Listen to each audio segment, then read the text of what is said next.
Not really, maybe some glimmers, some solar crests. I'd like to see that, but that can be bought by a position 5 as well. Is a vessel necessary? Not necessarily too much. Like, you are playing into a Pugna, it's not terrible. Maybe that's something that he can go for as well. We'll see. He's a level 13 Walker. I'd suspect it's gonna be some like vessel build, you know, just because it opens up the game for you. Like, if you were playing position 4 in Walker, whatever else you buy, it doesn't have to be a vessel, by the way. I see that he queued up Urn. It can be an Urn as well. I feel like that kind of opens up the game for you. You can play alone a bit. Yeah, absolutely. And, you know, he's Grandmaster on the hero, so clearly knows what he's doing in this position 4 role. And, you know, if you're able to open up the map a whole lot, you do need this, like we were saying before, Stoikov on his Ember Spirit really does feel like he's the one that's enabling Hoodwink once Daze is level 6. So that's really the trend that I'm expecting to see, like a little bit passive-ish in the early stages of the game, and then once it gets to level 6 on the supports, that's when OG are going to start trying to make their move. Whereas I think on Zero Tenacity, you've got this Invoker that doesn't necessarily need his level 6, so you can just start to maybe try and make a few things happen before that point and get a little bit more aggressive in that fashion. Yeah, they have some nice Ghost Walk into Dawnbreaker ulti, Solar Guardian combos. They are smoking up as well. But I have to say, again, I feel like the Zero Tenacity's draft is a draft that needs to outplay. You know, it's not a draft that can... on OG, I feel the draft just plays itself. It's very simple. If you play normal Dota, you can execute. If you execute nicely, you don't have to be like talented, just nicely, it should work out. So ease of execution for me is definitely on OG's side.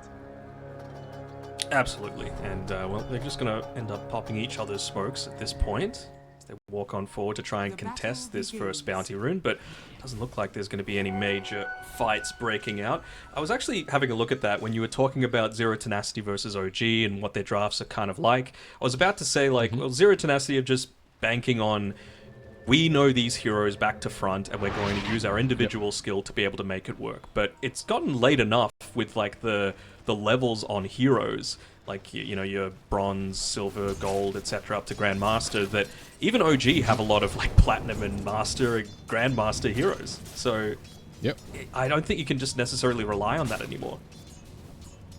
No, I 100% agree, absolutely.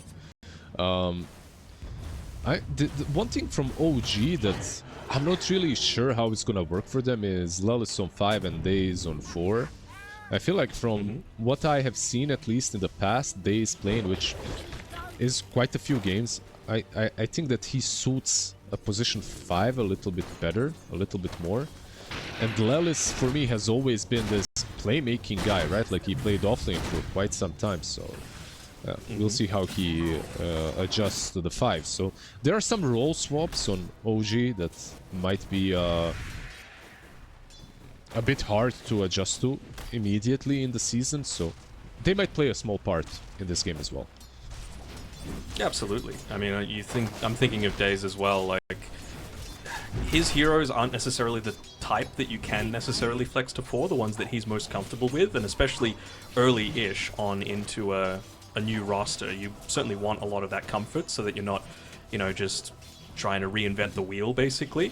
But on top of that stuff that you were saying with Lelis, I'm interested to see how he's going to go with the captain role as well, something that he hasn't really had that much experience with either. Yep, absolutely. Which also puts a strain, right? Like, you're playing a new role, like you said, and you're a captain on top of that. We'll see. Right now, when it comes to the lanes... Raj is doing well mid.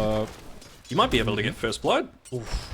Just with that Fairy Fire. Able to dodge it out is Stoikov, but still performing incredibly well at this point. He's already broken out to about a 350 net worth lead on this Void Spirit versus the Ember. Yeah, he had a much earlier bottle. Was it something about bounty runes? Bounty runes were 3 for 1, so they won the bounties. He got the bottle a lot earlier. Like, Ember still does not have his. It's coming out right now. Issue? Actually, first blood on that bottom side of the lane. I mean, anytime that you're going up against a gyrocopter, there's always that threat of death, especially just as the disruptor hit into his level 2, so Glimpse was available. I think they used a blood grenade as well, and that was necessary because you'd been spamming out that lane on Sez Disruptor. He'd already used 2 mangoes up until that point. They wanted the wave to push forward anyway so that they could go and grab that 3-minute Lotus. And yeah, they're rewarded with a first blood. Goes to the Disruptor, but that's honestly not the worst if you're just trying to keep a lot of pressure. Mid lane. Going in onto Mirage, but... Oh. Yeah, this is really close. Back to your point about the bot lane, Hoodwink is not great into Disruptor. Like, Disruptor can catch you and glimpse you back. The problem is the Thunderstrike gives vision even when you try to scurry through the trees. So this hero, like, he can't catch you at the same time. Any time Disruptor is caught by anything, Sharpshooter probably kills him. In the laning stage, at least, Disruptor feels better. Like, this hero deals way too much damage right now. That's why he's picked a lot. It's later on with Static Storm, of course, he brings a lot of impact, but his laning stage is legit now too. I'm liking these rotations coming through, particularly from Zero Tenacity, realizing how even this mid lane is and bringing both supports there. Of course, the first blood helps. The fact that you knew that the Hoodwink had rotated as well meant that you weren't all that concerned about leaving Gyrocopter solo up against the Beastmaster, who, by the way, has still opted to go into that Call of the Wild Boar and Hawk build, despite going up against this Gyro. What do you reckon about that, Liz? I think it's normal. No, I think people are almost always going Wild Hunt now with almost no axes days. It should be fine this time. Runs away.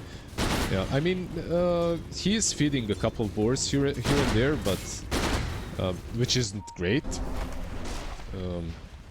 But overall, I think the build is alrightish. As long as he buys the Helm of Dom, he gets so much attack speed. And he gets that solo kill potential immediately after. I'm just a little worried about, like, the...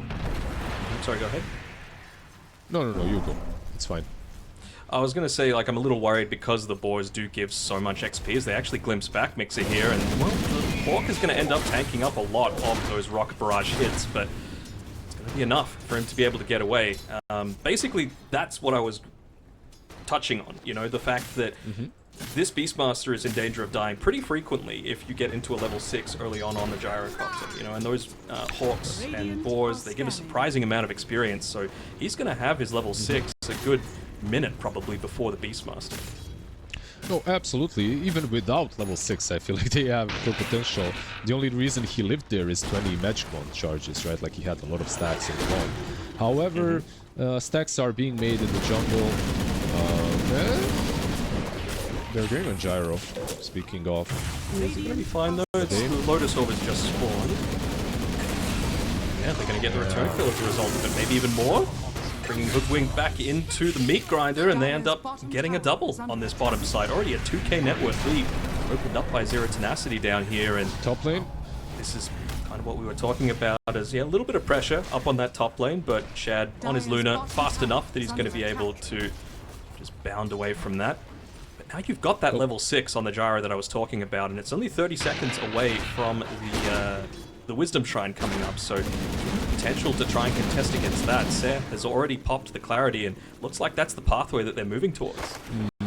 Yeah, they can be super punished with the Ember, because he's the only hero that can TP in, leave the Remnant, and doesn't care about getting glimpsed. But Mirage is also coming through, so we're gonna get a big fight here. Oh, a huge one, and it's with a haste rune though for Mirage. The thing that causes the difference here, with use of the cooldown coming through, hitting onto multiple heroes many times. Will still die on the Gyrocopter though, and this one is actually it's not the greatest. Mixer ended up getting the Shrine of Wisdom as well, so it could just be a 3-for-1. Maybe even more. Never mind, he's gonna leave the Void Spirit. But yeah, this was so basically, as you were saying, could still happen.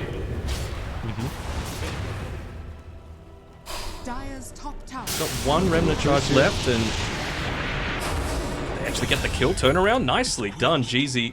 He's got LFT in his name, but shouldn't be if he's able to make plays like that, as they might end up getting another on the top of it. Yeah, Pugna caught out here. Glimpse level 3, so we'll have plenty to be able to just feed another kill over towards Mirage, who sitting up towards the top of the leaderboards. Yeah, they made a, like, strategically they made a really good play. I think for Radiant, contesting the Shrine was really bad. I think considering how hard they were winning the lane, it was unnecessary. It was a level 5 Disruptor versus a level 2 Hoodwink. You didn't need to go for it. However, after doing a really good play on OG, they did a really bad one, chasing the Void Spirit a little bit too far. Everyone respawned by that time, so... That's great. So early into the game as well. And, well, actually, another play here onto the Ember Spirit, who will be able to get away, but not without having basically all of his mana drained, health ticking down very, very low with that Urn Charge. Starting to give a little bit of an effect. Still has one available on Jeezy. They wanted to continue the pressure, and we were talking about the Hoodwink levels. Well, you've got Static Storm available on Says Disruptor. So, want to try and perhaps contest some of these stacks that are starting to be built up here by the Pugna. Yep, and you have such good heroes to do that. You have Gyro already. He's probably going to use the cooldown as well. If he wants to take any of these, we'll see. Nefrit does fall top. Ends up going down. 3 for 1, so it's a likely thing to happen. But even Beastmaster making his way towards that stack area really isn't going to do all that much. You know, you mentioned that most people are still going to call the Wild Boar, as they're going to get another kill here onto Stoikov. He's getting absolutely bodied by frequent rotations coming through here, and 423 spent a little bit of time away from the lane. Hasn't been the peak optimization of his time here, but they should still be able to get the initial objective that they wanted, which was taking away at least the hard can. Yeah, they need a Dom. They don't have Dominator on Mixa right now. I feel like that's slowing them down a little bit. Once he gets it, he will be able to join these fights, but it's a Beastmaster gameplay, you know, like you don't really want to leave the lane. Even once when you get the Dominator, you want to continue pushing, but you can see the difference that Dom Breaker is making just by being in the game, by the way. Yeah, especially now with the level 6, nearly level 7 picked up, and you just need to be so careful about overly committing to a lot of these engagements. There's always that turnaround potential coming, and we said we didn't want them to be playing completely reactive Dota, but I think when you've had a relatively decent start, like you have, you know, it's a 2k net worth lead still, despite a bit of a misplay around the Wisdom Shrine, you could still look to try and kind of keep this up, at least until Gyro gets into that accelerated farm level, and once the Void Spirit has not only the Manta Style, but the Aghanim Scepter, I think that's when they're going to start going on the front foot. But it's Beastmaster that's the target right now. Damn, that's Breaker took a lot of damage. Should still die though on the Beastmaster. Pretty tanky with that help of the Dominator, but actually ends up got the kill? What? Yeah, that was 5 for 1. I mean 5 for 1. 5 heroes came there to kill the Beastmaster. That's what I meant. And they still got and he still gets a kill on Invoker. But this is super worth it for Mixa. Like, of course, you do kill the Beastmaster, maybe open up the tier 1 tower, which is nice for 0 Tenacity as well. Yeah, particularly for this game, right? You see a lot of games where the Radiant side looks to take this tier 1 tower bottom, but it's not really for any purpose. But for this one, absolutely is, right? Like, you've got the Gyrocopter with the Flak Cannon, you want to be taking away a lot of these stacks that are being built up for this Luna. It just gives you a different angle to start to invade into some of these ancient camps that are starting to be stacked up. But, well, they would have loved to get a much better trade out of it than that. Yeah, the thing that I'm seeing right now is 2 Helm of Doms are up. Luna has one, and so does the Beastmaster. Like in the next 5 to 7 minutes, you might not even see these heroes in the lanes anymore. Like you're playing into Invoker Disruptor that want to be making plays and catching people. 3 bounty runes, by the way, you don't see that very often.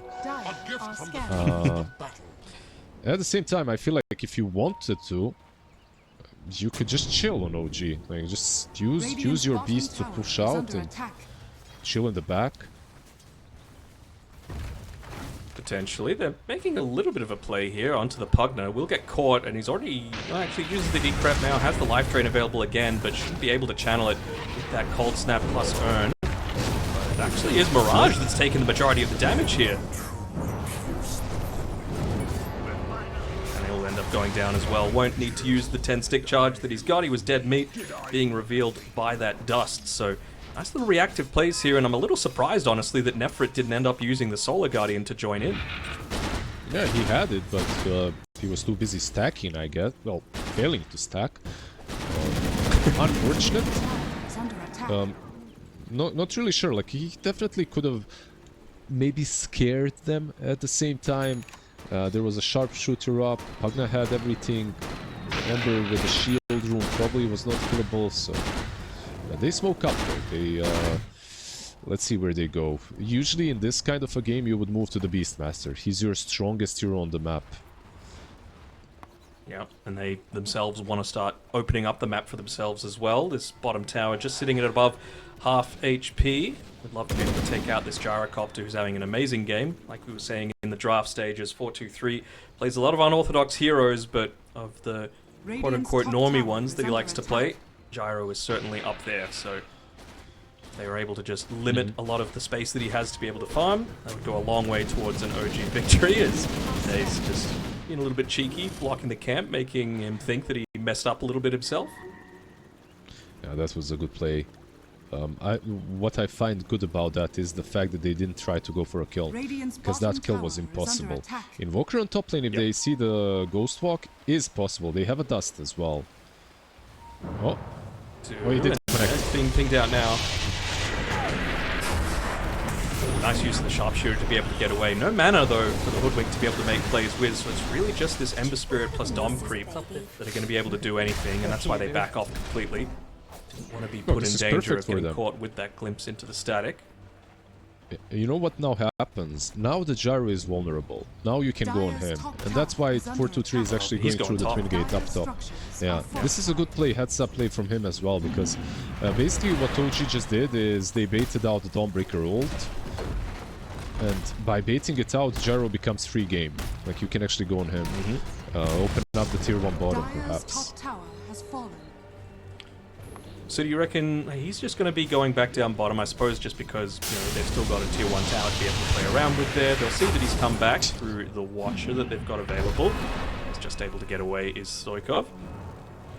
Maybe just keeping the Disruptor down here for now, right? Giving a little bit more protection to the Gyrocopter, at least until that Solar Guardian's back online. But in terms of farm, Nefrit's done a pretty decent job. He's already halfway towards that Aghanim Scepter. Yeah, he's caught up for sure. Disruptor covering is not the best cover in the game, but it's still solid.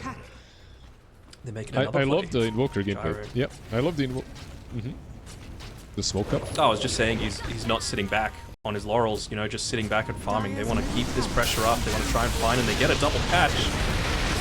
No Static Storm use though. They're going to glimpse back Daze into it, not wanting to use it just for a support, but that means that he's going to get away. Yeah, I don't think that was a kill, even with Static Storm. There's Pugna behind. Luna also was not caught completely. He managed to get away. It's a decent attempt, right? Like when you have... that attempt wasn't really that much about Gyro. It could be any hero that gives you some extra damage. It's more about the Disruptor, the glimpse, and the Kinetic Field is really strong right now. But Invoker is doing a lot of work.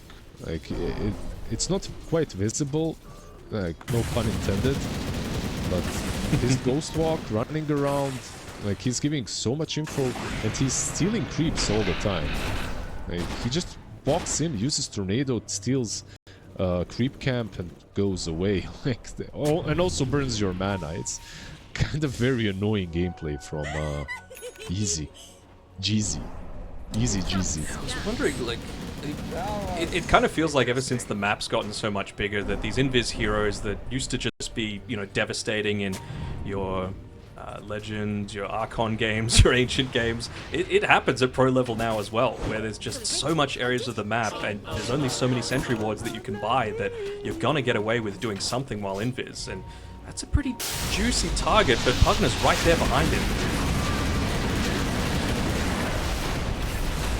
won't be enough to be able to get the save. TP's coming in though. Mike limps back. No, they've already used it, so they're going to go in and very, very nice reprisal here. Raj still hanging around, potentially looking for that backstab with the Observer Ward in the lane to be able to go back in and make something happen, but it's going to be a 3 for 2 at this point. Still looking to try and converge onto this tower with the Helm of the Overlord, but it'll be enough. Nice use of the dust again to be able to catch out the sneaky Invoker. That will be the death of it. Yeah, usually as Invoker, that's the gameplay that you want to have, but this time around, honestly, that play was really greedy from Zero Tenacity. They just initiated on a Beastmaster, the tankiest hero on the enemy side. You initiate on him as Pugna is behind him, under a tier 1 tower. Like, that's probably... Plus, on top of all of that, you're using the Dawnbreaker ulti very aggressively. So you do get the Beastmaster kill, but that was so not worth it. The only kill that they did get is the afterwards is the Pugna kill, and that's because of Lelis messing up. Like, he had 20 Magic Wand charges, he had Essence Ring, like he could have just popped the charges and he'd be fine, he wouldn't die, but he didn't. I think he just misclicked or didn't remember, whatever the case was. He was busy coaching. I think that's the rule that we're going to have with Ellis here. If he messes up, he was coaching. You know, he's the captain. He was making calls at the time. It's a lot harder than I really think that's the case. Like, like, I'm not even joking. Like, I actually think that's 100% what happened. He was probably saying, go more, go for Invoker as well. Something like that. Like, 100% I'm sure. Even just the choice to going onto the Beastmaster when he had the Helm of the Overlord finished, so tons of HP. Even had the Elder Black Dragon, Ancient Black Dragon, excuse me, so extra 3 armor on top of that. He has a Poor Man's Shield as his neutral item. Like, he is tanky. He's got a brawny one. Like, he knows that he's the main priority because he's the one giving a lot of the tempos. So, oh, once again, GZ getting caught out a little bit here, but the nighttime might save him. Bearing off. Just broke out of it. It's a lot of effort, right? Like, that's something. The only problem is he kind of led them into the Next to Tormentor. Yeah. Let's see if they go for it. I would be surprised if they the freest Tormentor of all time, surely.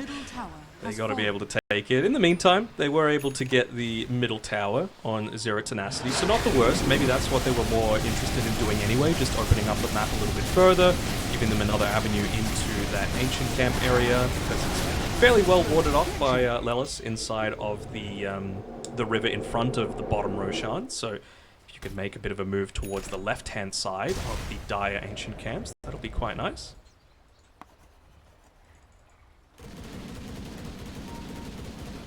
Seems like the mission that Daze is on right now, though, is a bit of a warding mission of his own, just placing some really deep ones down. Again, though, is that the best place to make the play if Gyro is farming there? Maybe if he's patrolling towards the right, towards that ancient camp area, because kind of similar to what we just saw happen to the Beastmaster.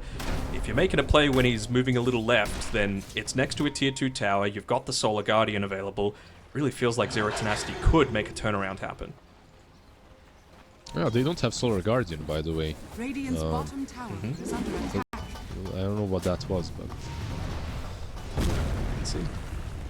Yeah, I think he misclicked probably or something. I'm not sure, I didn't see it. I know it was shown on the screen of on Twitch, so... This is the power of this lineup though, right? Like, I was about to mention, like, when we saw the Luna at the very end of the draft, if you win any team fight, the whole lane is gone, basically. I mean, you've got a Pugna, you've got a Beastmaster with his Inner Beast, you've got a Luna with the with auras coming through from her innate ability. You've got, you know, splash damage hitting in onto all of these creeps. Like, towers will die, and they will die very, very quickly. Sunstrike's going to scout out them going for this Roshan, but I really don't think that there's too much that Zero Tenacity can do about it. It's just a matter of what can you get in response. I'm not sure if chasing after a sneaky Hoodwink is going to do anything. These boys take objectives, for sure. They take objectives and they take them fast. As long as they take a team fight first, because team fights where Dire are in a certain position that you know for a fact shouldn't be too difficult for Zero Tenacity. They should still be able to set up They have a lot of circles, a lot of nice AoE damage. So you still gotta be careful on OG, but right now, as long as there is no Aghanims on Void Spirit, I think the game is still in your control. I'd be surprised if they didn't push the moment AC is completed on Mixa, and that's up in 5 gold. Yeah, that's basically the next question that I was about to ask you. Like, what do you think Zero Tenacity can even do until that Aghanim Scepter is online for the Void Spirit? I mean, he's got a few power runes in a row, which is nice, but up until he's able to get into that level 15, until that Aghanim Scepter, it really feels like into this Aegis, into this Beastmaster, who's tanky as hell, into this Pugna, who's providing so much defense for him, there's really not too much they can do. Dire are scanning. Yeah, absolutely. Like, this is something that we talked about when it, like, even in the drafting stage, right? Like, eventually this draft of OG becomes much easier to execute.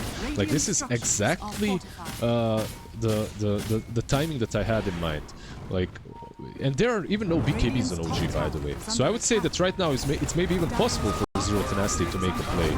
Once the BKBs are up, I feel like, I don't know what you have to do. You have to kite them like crazy to make your draft work out. They're trying to go for a bit of a backstab here.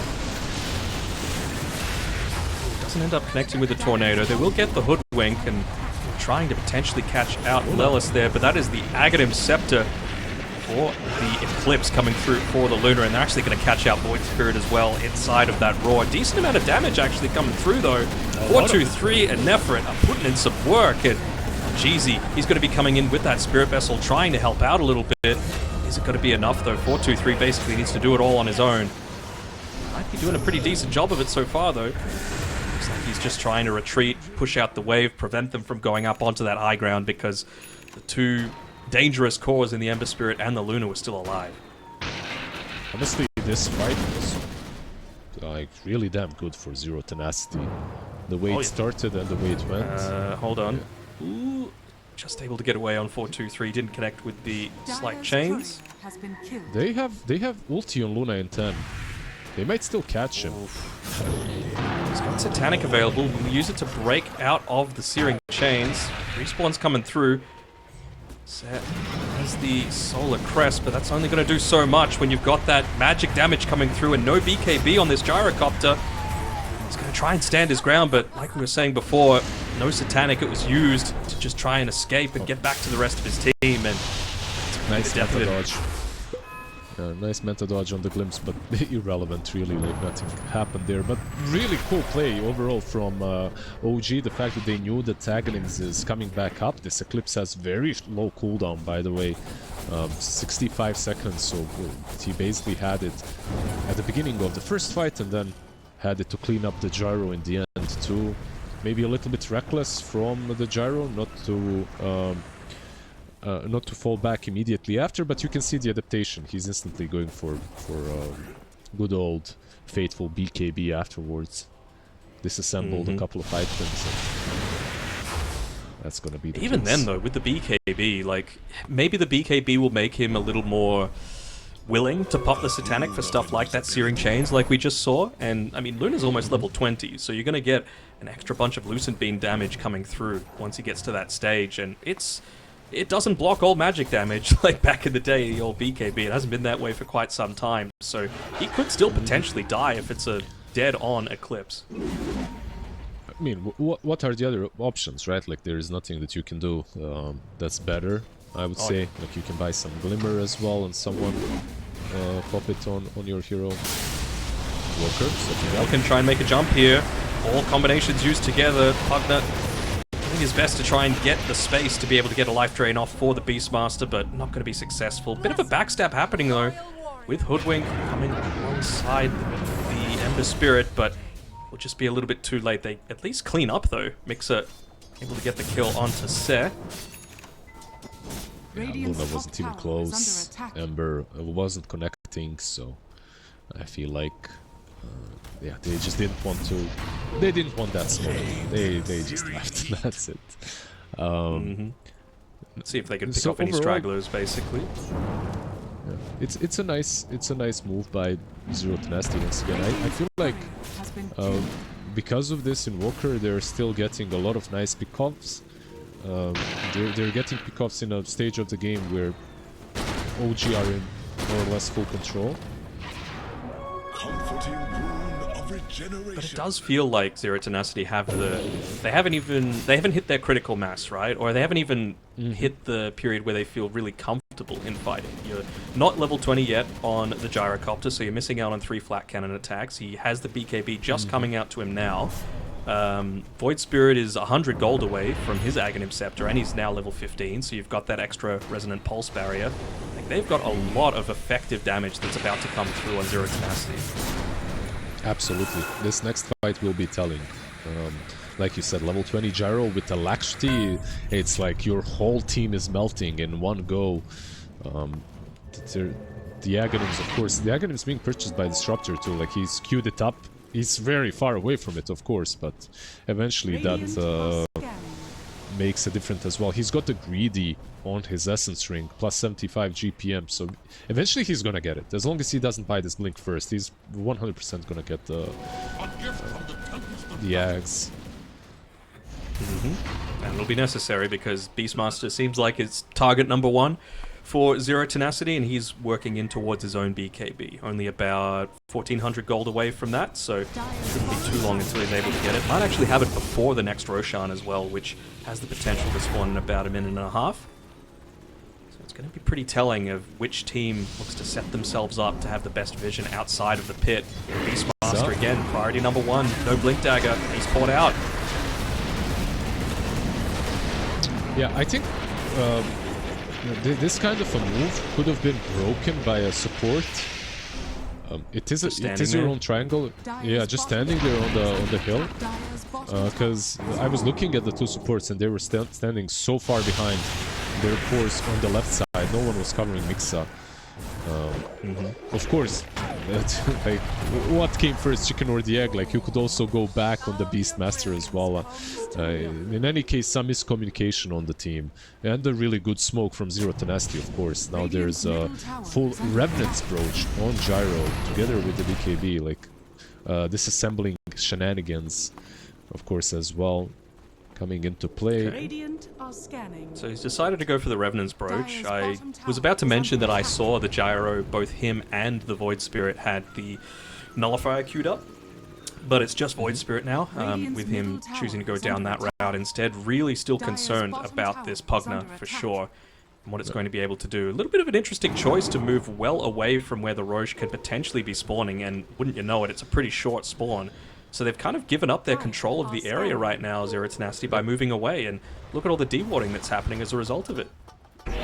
Yeah, they're gonna have they're going to have Invoker now, right? Like, he was dead, so now that he's up, he'll be able to Ghost Walk and maybe scout it out a little bit, maybe some Force Spirits into the pit as well. They should be able to see it. Meanwhile, OG just snatch up the Torby. Unless Daze dies. He'll be right.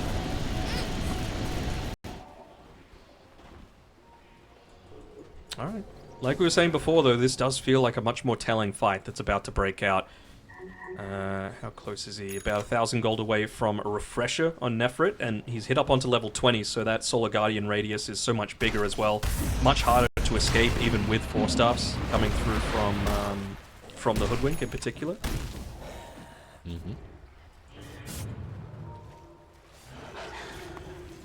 Both teams. It's happened way too many times that he's just been moving forward, Jeezy. So this time around, they're setting up to be able to spot out any kind of Ghost Walk shenanigans that he's moving forward, and OG, they're the ones making the play.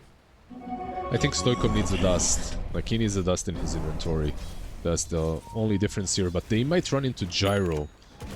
They see him.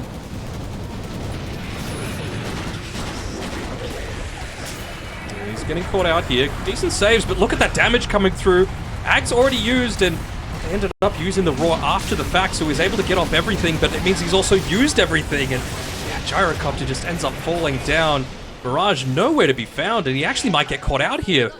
Daze was looking for the catch, and will be able to at least hit him with 1 acorn, but it's not going to be enough. Ends up using himself as a little bit of a celebration, perhaps. I'm going to call it that. Yeah. Yeah. Most of the time, you're just clicking where you know he is, and You click yourself if he's out. But overall, yeah, like a really good smoke from OG. Invoker, once again, I feel like he's gonna get caught. Spotted out the Hoodwink though, very squish, but looks like he'll be able to get away from this. And how long until the Eclipse? It's only up in another 7 seconds, so they're still getting kills despite that. And Void Spirit might be able to get away, he might not. That Manta style, not going to be able to do enough to do it, and they just drop the hammer. Why not? And I mean, do you even need to go to Roche? I don't think so. You've got everyone up. Dude, the Fogged voice line is the best voice line that I have heard. And also, it's so cool to hear it from Fogged, you know, like... Yeah. In any case, you mentioned this before. Towers, objectives, they melt. This could be two sides, or at least another tier 3. Gyro is up, but Void Spirit isn't for 20. I think this is another side, honestly. You just don't fall back. And now you down go to for try Roche. and scare them away, and yeah, why not? You've got a minute and a half where it's still on that bottom side of the map, so closer to your outpost, going to give OG the advantage anyway. But yeah, I'm in agreement about Fogged. One of the nicest guys in the scene. Or is it a fake back? Yeah. This Aghanims on Luna with... on its own it's strong, but keep in mind you have multiple amps on your side. You have Decrep and you have Hunter's Boomerang. So this deals so much filthy damage on a 60-second cooldown, man. Like, holy hell. You know what it feels like? This feels like a no-tell thing. This feels like no-tell saying this is the Giga Brain theoretical astrophysics play that you're going to need to be able to do it. And, well, it's working out pretty damn well for him so far. Yeah, the meme with the lady with the matte symbols around her head, that's no-tell right there. Zero Tenacity are going to need to make a decision right now because the smoke's about to run out and they haven't run into anyone and the base is kind of exposed a little bit. They're going to start moving towards the Roche pit. Can they take it in 20 seconds? The answer is most likely. It doesn't really feel like Zero Tenacity is doing anything, to be honest. Like, this jungle is the last place that they want to be. Yeah, this feels like they've already lost. That's how it feels. Like, in their mind, they just couldn't find any solutions. Now they're two sides down. And then they were kind of building up to their items, and once they got their items, they lost all the fights. 20k behind now. Butterfly completed on Luna together with the Aghanim's Blessing, so yeah, this is going for a refresher next. Oh, ult will be...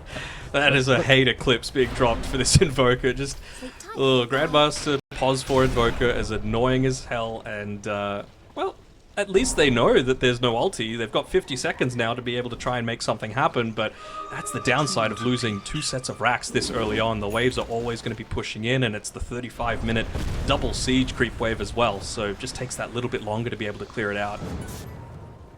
Dude, 50 seconds. It's 30 now. Like, this ulti needs a longer cooldown. It's kind of silly. Yeah. Oh, they caught out Invoker. Has buyback if he ends up going down here, but the sharpshooter does not connect. Gonna need Void Spirit back here this time, contributing to the team fight. Eclipsing in with Luna. Might be able to kill the Aegis. Still has 15 seconds left for it to be available. It has the BKB, and they do not have a Dawnbreaker. It's got Satanic available. Need to time it with the Eclipse coming through in 1 second. It uses a little bit early, so if he gets caught out and kited, this could just be a turnaround back onto the Gyrocopter. No BKB, no life for anyone. Invoker goes down, Disruptor will go down with the dieback, and GG is called as Mirage does his best to try and escape with his life, and will do so, but the game goes the way of OG. Yeah. I would say this is a bit of an outplay, a bit of... Got no-tell coaching in this game. Remember back in the old school Fnatic days where Excalibur filled in for them at some BTS event and they just let him pick whatever he wanted and they based their draft around him, basically. And I think it's a similar sort of thing. The newest edition is the one that gets what they want. They get the comfort. And if they're not going to go Invoker, go his second best hero in the Phoenix. Absolutely.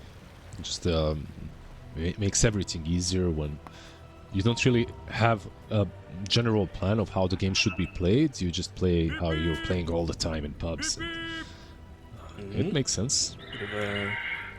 Bit of a fight about to break out potentially. I mean, the smoke just You have breaks. Fissure. With Day's actually the one to go onto the front line. That is a ballsy place to be with a squishy hoodwink, and should end up going down from that. It's Seth that gets the first blood once again, but it costs them a morphling to be able to do so, and it'll probably be even more so with Storm Spirit ending up getting taken down as well. And well, they know it's that big roller coaster of damage potential for the Phoenix as well. Fire Spirit still on cooldown for the next 30.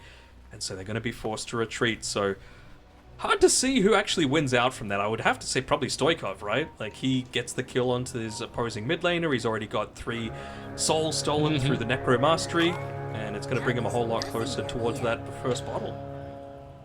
Absolutely, I think this is a big win for Radiant. Also, he's fed a mango by Lelis, so he's not even struggling with mana going into the lane. Like, yeah, obviously, 3 bounty runes as well for OG. Yep, and on the other side, maybe if Storm got first blood, you know, this would have been even. But like this, it's 100% a win for OG. He's, what, 230 gold ahead on this Shadow Fiend, so that's going to be a very early bottle. I guess with spamming the wave out as well, Storm is going to be able to get some creeps hitting into the tower, so it'll be a little bit easier for him to secure some of those later last hits, but still, he's going to be bullied a fair amount here by Stoikov.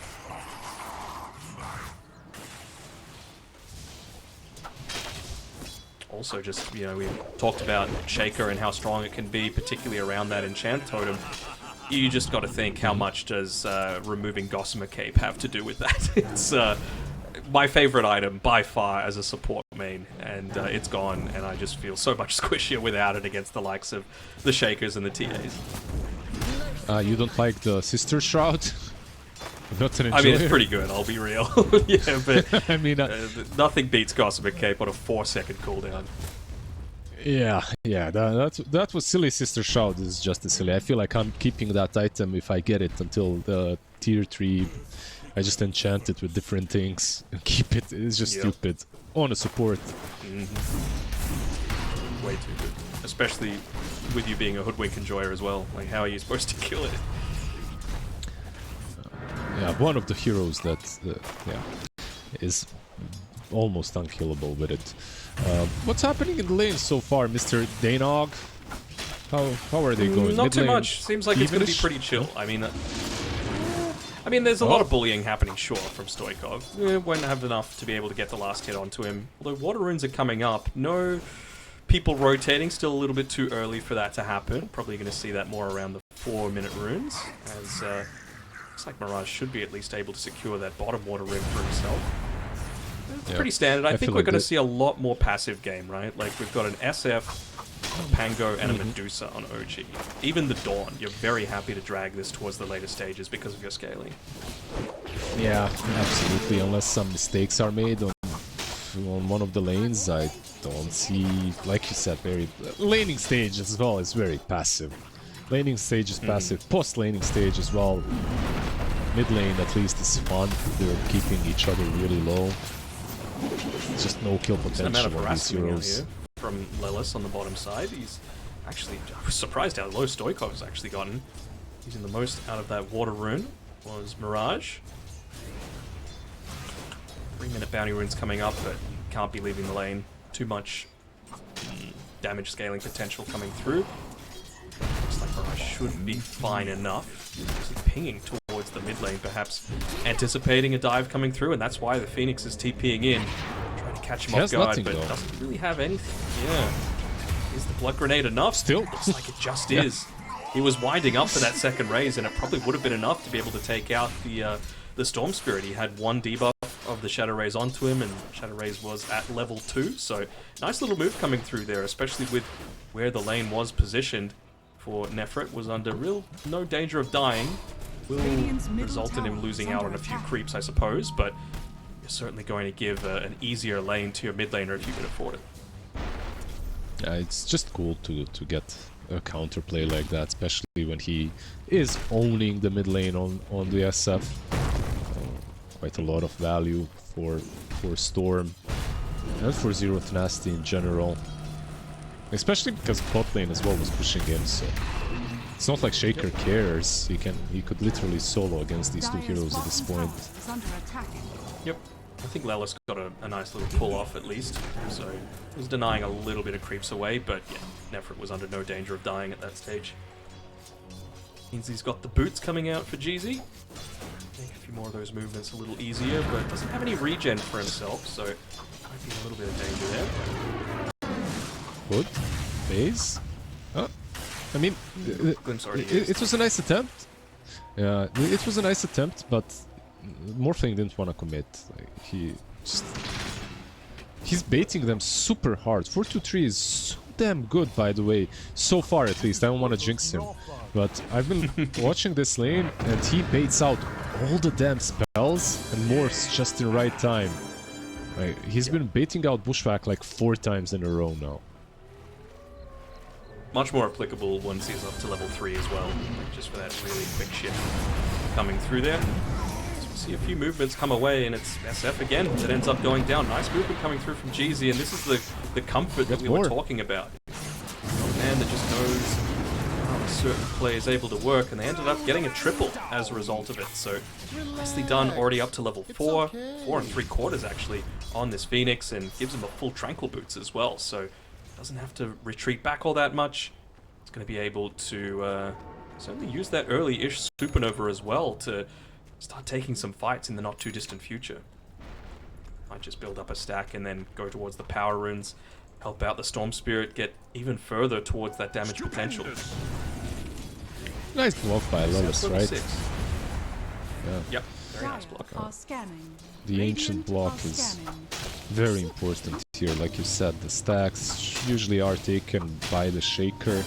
It's what allowed this hero to become so popular recently. Yeah. Is this the Pango and the Morphling fighting against each other? Nice little use of the Bushwhack there from the Trees' days. Ends up helping Mixer get that kill, and well, we were saying 4-2-3 was good, and he was morphing towards strength, but just a little bit too little farm at this stage of the game to be able to survive through that burst. Yeah, he needs more. Unable to... I mean, for him, I can completely understand why he's fighting the Lotus. So good on Morph, but Radiant's middle tower is under didn't attack. work out this Trying to time. take He out was alone. Lelis here. Long zip coming through, but the Celestial Hammer will Oh, Phoenix? make it at least that you need to dive under the tower. It'll be fine. Ends up popping a... Almost. Not sure if that was a Fairy Fire or Lotus, but it's going to be fine. It looked like 5 now. both at some point. Yeah. Dire's middle tower is under attack. They're going to be able to retreat back, and Mixer not wanting the shrine for himself, saving it for a support perhaps.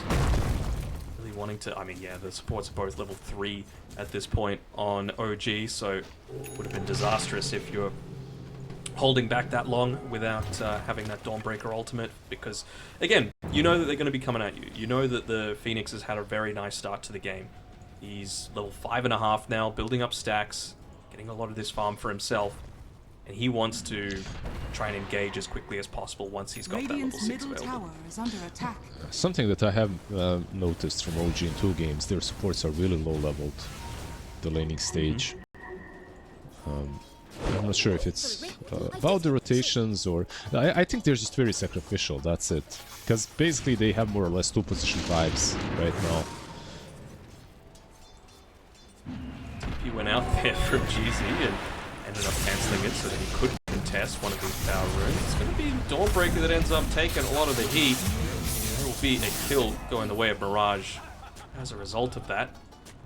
Just again, don't think the Phoenix actually got any of the XP from that as well. He used the haste to be able to get away far enough that all of the XP went over to the Storm Spirit, so it's already almost level 8 now as a result.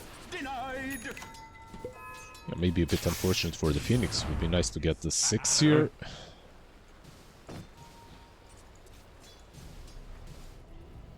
Haven't really been talking much about Shad, and honestly, as a Medusa, that's probably what you want at this stage of the game. Out of sight, out of mind, and then you come out of the jungle 10 minutes later and you've got a couple of extra items, and you're undeniable at that stage. So it's just going to be continuing to just chill next to his tier 1 tower, build up his own stacks, and who knows, maybe even give Lelis a little bit of that XP in the lane, but probably not quite at this stage. Like, yes, you need that level 6 for the Dawn, but far more important that you get this multiple scaling cores in action as quickly as possible. Echo Slam. There we go. Oh, yes. And now he does nothing for 2 minutes, but that's fine. You know, it gets him so much closer towards that Blink Dagger for himself. And, I mean, we hadn't really been speaking much about Nefrit anyway, so it's just going to be A-okay with sitting back a little bit. Yeah, this first set of stacks, I feel like if you have a Shaker in your team, he needs to get it. He needs to get them. Gets him so much closer to the Blink Dagger. Doesn't really have to do a lot until that point. They are... What else? That's level 5, he's got the Scurry available, but the kinetic field... SF though. Boomers are in top, and that's what Thresh is going to be able to have. They are losing Shadow back. Field? Shadow Field's... Oh, how did that miss? Fire Spirit hits though, and so does the Sun Ray, so Jeezy on a killing spree on the Phoenix. 3, 0, and 5.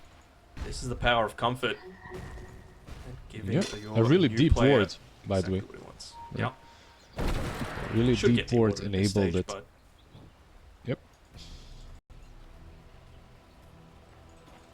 so level 7.5 on the Phoenix. Going back to start building up more stacks. They've even given Seh a little bit of this solo XP in the mid lane. So he's one creep away from hitting his own level 6. So even more potential to be able to make plays. Is under attack. Mirage. What is he? 200 gold away from SF. Just TP's on top of him, and I mean that's a pretty understandable why. You've got a couple of extra people there, forces him to expend a fair amount of mana just to be able to zip out of harm's way. But now you know where a few people are, and you know that SF doesn't have a TP. So I wonder if that causes them to maybe make a play towards the bottom side of the map. Yeah, it's possible. I feel like if you're Zero Tenacity as well, SF is still the easiest target for you to go for. Medusa is a bit harder of a kill. It's also possible if you have the egg, of course. They have some very deep wards planted by GZ.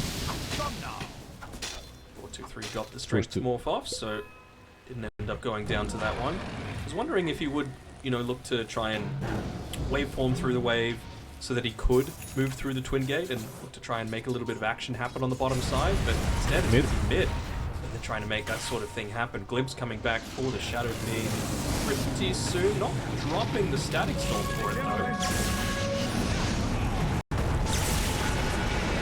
But a lot of ultis being used.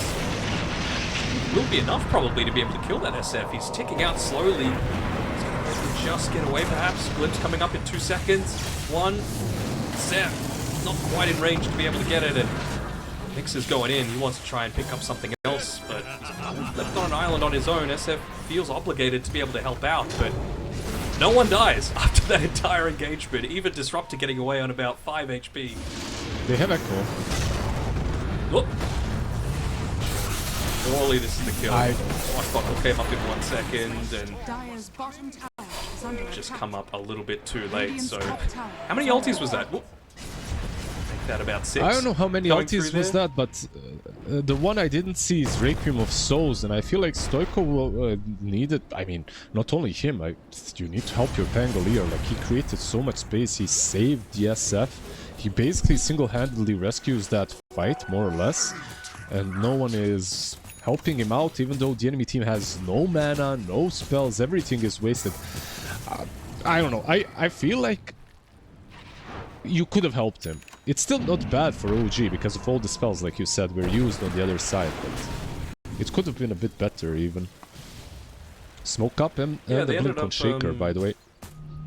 Oh, nice. He doesn't have that echo though, so I wonder what he's going to look to try and catch. He ends up walking into Mixer as well, who's got a Diffusal Blade, and it's a really aggressive blink forward by Nefrit, who was kind of expecting him to just drop that Fissure because it would have interrupted the roll-up for the Rolling Thunder, and the reinforcements have arrived. With Shaker, probably going to die here? Not. ends up walking further into harm's way to be able to make that happen. And I don't know how I feel about that.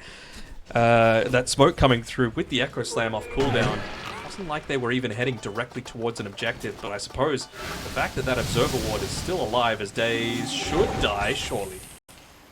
Oh my god, he's going to get away, and there's even an ulti going on in the mid lane, which means that Pangolier is going to go down, even with the safety coming through from the Solar Guardian from Lelis. How did he live? 4-2-3 is an amazing. How did it happen? 4-2-3 is an amazing Morphling, but Daze is just a better hoodwink, I feel like, at that point, and he out hoodwinked him in the end. Radiant's top tower is under attack. It's a nice little Wisdom Shrine as a reward as well. Has been killed. Yeah, I completely agree with your sentiment about the blink no echo smoke. It was a bit messy. The way they did, the reason they did it is they had an ops very deep, scouting out behind tier 1 tower, but it was still maybe a little bit early.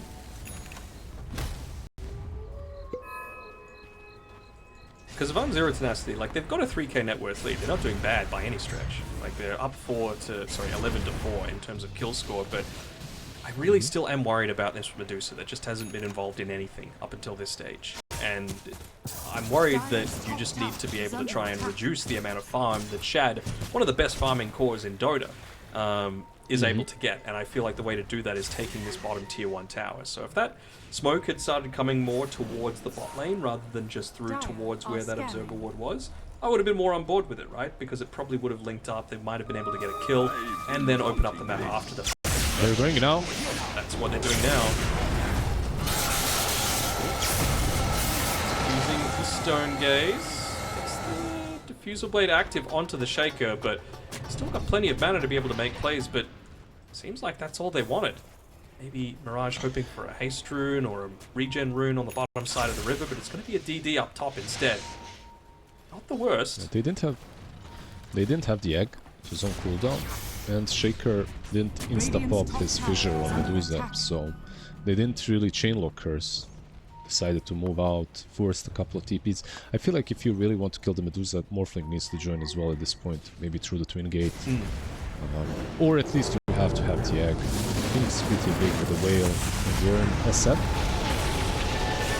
Just going down again, even without the Observer this time. Actually, there is one, but they are going to be able to get rid of that Sentry Ward. It's just a much easier kill to make, right? Like, this is what we talked about earlier as well. SF right now should be the prime target for Zero Tenacity. Anytime he is in vision, glimpse him back, kill him off. +1 is all that you need. It's a very different story to the Beastmaster last game with, 2.8k HP at this stage of the game. Ton of armor on top of that. Yep. Needs a BKB eventually, and when I say eventually, I feel like he needs it. Maybe the next item. Yeah. Yep. It's going to be very important for OG to try and defend this bottom tower. They're preemptively bringing people down here just to try and get a quick pick off. He's morphing strength though. Enough to be able to save 4-2-3. They've even got the Dawnbreaker ulti available, but just feeling like that wasn't going to be enough to be able to get the kill anyway, so they'll have to keep that in their back pocket. But with that Rolling Thunder being used and Storm Spirit with a full mana pool, this could be very dangerous with all of their ultimates still available except for the Static Storm up in 10. Disruptor. Feels like they need to cut their losses and run.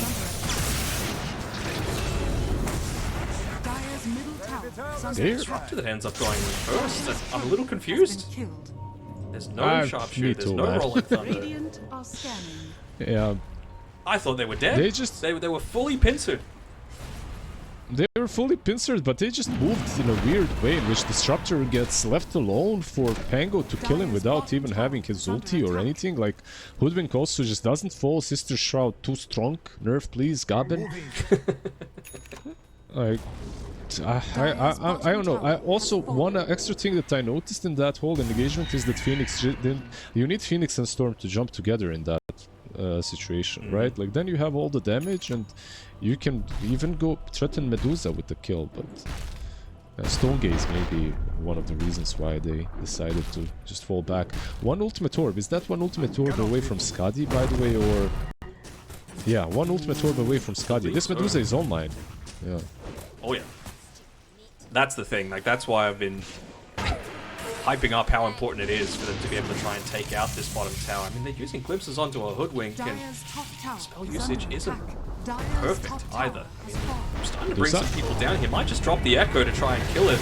Have the glimpse to be able to get it back. No, 3 seconds left on that cooldown. Storm Spirit still half of the map away, and they're going to get the Morphling instead. They're just not playing together on Zero Tenacity right now. Storm? Okay, never mind. Yeah, like you said, they're just not playing together. They're making some disconnected moves constantly. Like, this tier 1 tower is still standing. Just, guys, go as 5, please. Oh, it's a party. That's it. And That's all they have to do. I mentioned last game that, sorry, they see Phoenix is TP'd away. They see that Storm Spirit is here solo. They might just, you know, force out a lot of his mana, take away a lot of his status as being able to make a lot of plays. They're turning to daytime. He's going to see that they're starting to converge in onto him as a little bit of damage coming through. Won't end up being the death of him. But last game I said that, you know what, the Tormentors weren't really that big of a deal for Zero Tenacity to lose. It was more the Roshan. This time around, it's a completely different story. You know, like, having an early Sunray Aghanim Shard for the Phoenix is enormous. And I'm a little surprised that with that fight going so well for OG, they didn't immediately twin gate up and look to try and take it away. I think, well, it wasn't the time yet, right? Like, it was minute 19 or something. They could have set It's up... like 1945. They could have set up... Aghanim. Yeah, they could have set up the area, but I still don't think they're stronger when it comes to the team fight. Are scared. They used a couple of their big spells too. But overall, I also think Zero Tenacity this game are not gonna let any objectives that easily. Like, I think they've learned their lesson. The fact that they TP'd top on tier 2 while the fight was happening, they separated 3 heroes, just smoked up and ran towards the Tormy. I feel like someone screamed at them, like one of the coaches, I don't know, content creators, whatever. Dire's LeBron bottom was tower like, is under attack. guys. LeBron. This would never happen with Hello. me captain in the team. He was like, they're "Hello, going in on Stoikov, bre." but yeah, Yeah. he'll be okay. Daze was able to steal away the Wisdom Shrine though, so that's a lot of XP going the way of OG. Of course, probably would have Radiant brought are Phoenix to strong. level 12 as well, having that, so a little bit of a downside there, losing out on that one. He's only 1,300 gold away from being able to pick up a Shiva's card. It's one of the things that I love about a Phoenix as a support. You really only need like that 1, maybe 2 items to really enable yourself. You've got just so many farming tools to be able to make it happen. Good at every stage of the game. He's going to walk into a smoke here. Actually gets caught out and might die. Oh, that was a cute little attempt at play there by Mirage. He wanted to body block the sharpshooter, and it might end up getting a kill onto 2 as a result. Playing together, Lizard, that's what you mentioned. Phoenix and Storm need to be hanging around each other, and you just see what happens when they do. That was a lot on Shaker as well. By the way, the cool play from Storm there was not only breaking the Radiant's sharpshooter, middle it was tower is killing the under tree, attack. because it frees the Phoenix. Like, he could also not even use the egg there. I think the sharpshooter didn't have enough damage. It's still level 1 sharpshooter, like, because it wasn't wound up that heavily. As Phoenix probably could have just moved out after the tree was broken. But in any case, they got 2 massive kills. They finally utilized their spells, even though it didn't look like it looked like OG gave it to them. Let's put it that way. Radiant's top tower is under Yeah. attack. But to be fair, Zero Tenacity have kind of given OG a few fights as well through Yep, you know, yep. no movement of their own. The unforced errors that I keep going on about. Got the blink now on set as well, so he's opted to go blink before Ags this time around, really wanting to, I suppose, pick out Pangalia in particular. It just takes away so much of their team fight tempo if you're able to just stop this Pango before the team fight's even begun. Yeah, interesting itemization from him. And he goes straight up for the blink. Like you said, it's- it allows him to get on Pango right with the Shaker. I get it. It's not bad. You never want to be building into a BKB on a Pangolier, right? Like, it's just so anti what your kit has, but you might be forced into it with this. Even, could you see maybe a Yules on the Pango just to survive a little bit further inside of the Static Storm, and it's still somewhat useful against, let's say, a Phoenix that might be diving in? Yeah, I think that's also an option. Might just tank up as well. He's going for a shard next. You know, I mean, it might be enough. Like, he might be able to live anyway. No echo though. Ends up catching the Pangolier after it gets pushed back into it. It's a dead Pango, nicely done. Looking for more. It's position 5 Dawn, so why not continue going down? Not as beefy as you might expect, as Chad slowly slithering his way towards the team fight with the Skadi, so he is certainly a scary prospect if they were looking to man fight, but they've got what they wanted, Radiant's middle and they're tower going is to under get on the attack. retreat with Nefrit using the downstream current to be able to get away, and finally, They this might should go for more. result in them being able to secure the tower. Yeah, Radiant's bottom tower they're is under converging. attack. SF is not ready. Medusa, Radiant structures even with the are Skadi, needs to be very careful here. They have Echo as well. Oh, that's a hoodwink that's gone way too deep, just trying to get a cheeky pick off Medusa? onto the Disruptor. What? Medusa's gone in into 5. Everything's being dropped to be able to take her out. Ends up getting off the Stone Gaze, but should still end up dying to the stun coming through from the Phoenix. And What? that was an unnecessary commitment coming through there with SF not ready at all for that team fight. Yeah, I mean, he saw every single hero. He was working with all the vision because they were killing Hoodwink. And then he just decides to go in and use the snack on Morphling. I mean, even with the Shaker just blocking her with Fissure, so he knew that Nefrit was also nearby. Lelis now falls as well. I mean, Zero Tenacity were falling apart last game. This game it looks like Oh, OGR. Storm though, out of mana. Ends up just going a little bit too deep into 3, and they're trying to get a little bit of reprieve here. Nice stun coming through there from Nefrit. Now focusing him down. Will they be able to follow up on this one though? BKB being popped, that's not the way that you want to use that first one. The Glimpse. Glimpse is being used as well. Nicely done by Set. They're going to be able to get Daze's Hoodwink as well. Fissure makes an absolute certainty of it. She's alone as again. well, it is. Kinda. She's alone again. Oh, she's got a +1, but no Rolling Thunder to Yeah. be able to make plays with. Any ultimates coming up soon?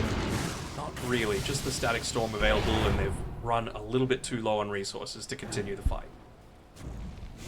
Yeah, okay, this time around, they do get something. They got the Storm at the beginning, right? So they got a nice pick off. Storm And they now does have a continued, 9-second and they BKB. regretted it. Yeah. Yep. Radiant are scanning. Disruptor's blink. He blinked max range, and then max range glimpsed the SF. That was beautiful. So he caught the SF as well, which was really damn nice.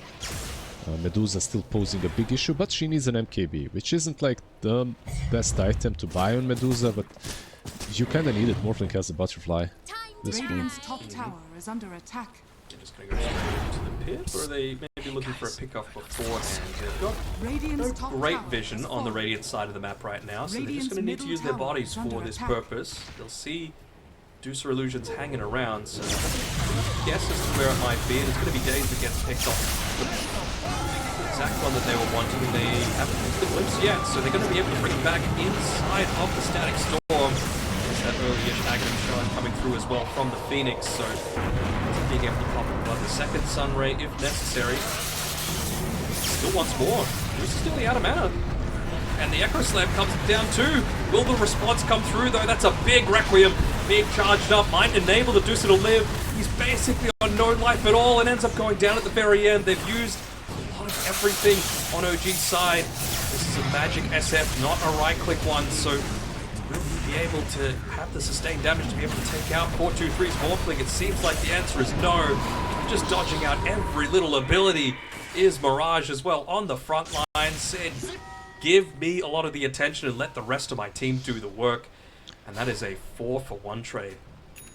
You know, there are some fighters in these combat sports or whatever that you see that are very methodical. They're dodging each other, moving away. Everyone is thinking about the strategy. And then you see two bros on a street just hitting one another until someone falls. I feel like this is the kind of a game. OG and Zero Tenacity, there's no dodging, there's no blocking. It's just all out. And this was that fight. Just everything out. No one even cares if the Medusa isn't completely controlled. The egg and the shard that you talked about was kind of too far. They had to go a bit too deep on the Medusa, but it still worked out. I think one mistake that I saw from OG was a little bit late BKB on SF. I feel like maybe it could have been done a bit earlier for the Requiem, but it was still good enough. It's just that Zero Tenacity in the end had more firepower. That's it. You know, like all the spells went through. It's just that more firepower on Zero Tenacity, and Medusa already lost like 90% of the mana when everyone else from OG joined. Worse as well. You've got a Diffusal Blade now on Morphling as well, and he's level 20, so he's got a lot more agility for attacking. He's going to be attacking a lot faster, going into that Disperser after the fact, and they're going to be the ones, we mentioned it before, objective-based gaming, and it's going to be them against the major one in Roshan. I think Phoenix was forced to egg because he was facing the Stone Gaze, so he couldn't wait an extra little bit. He was kind of forced to do it just so that he would have the double Sunray for that fight, but it ends up working out for them at the end. In terms of that just manning up and 1v1 fighting, if you haven't looked at it already, look up Don Fry versus Yoshihiro Takayama.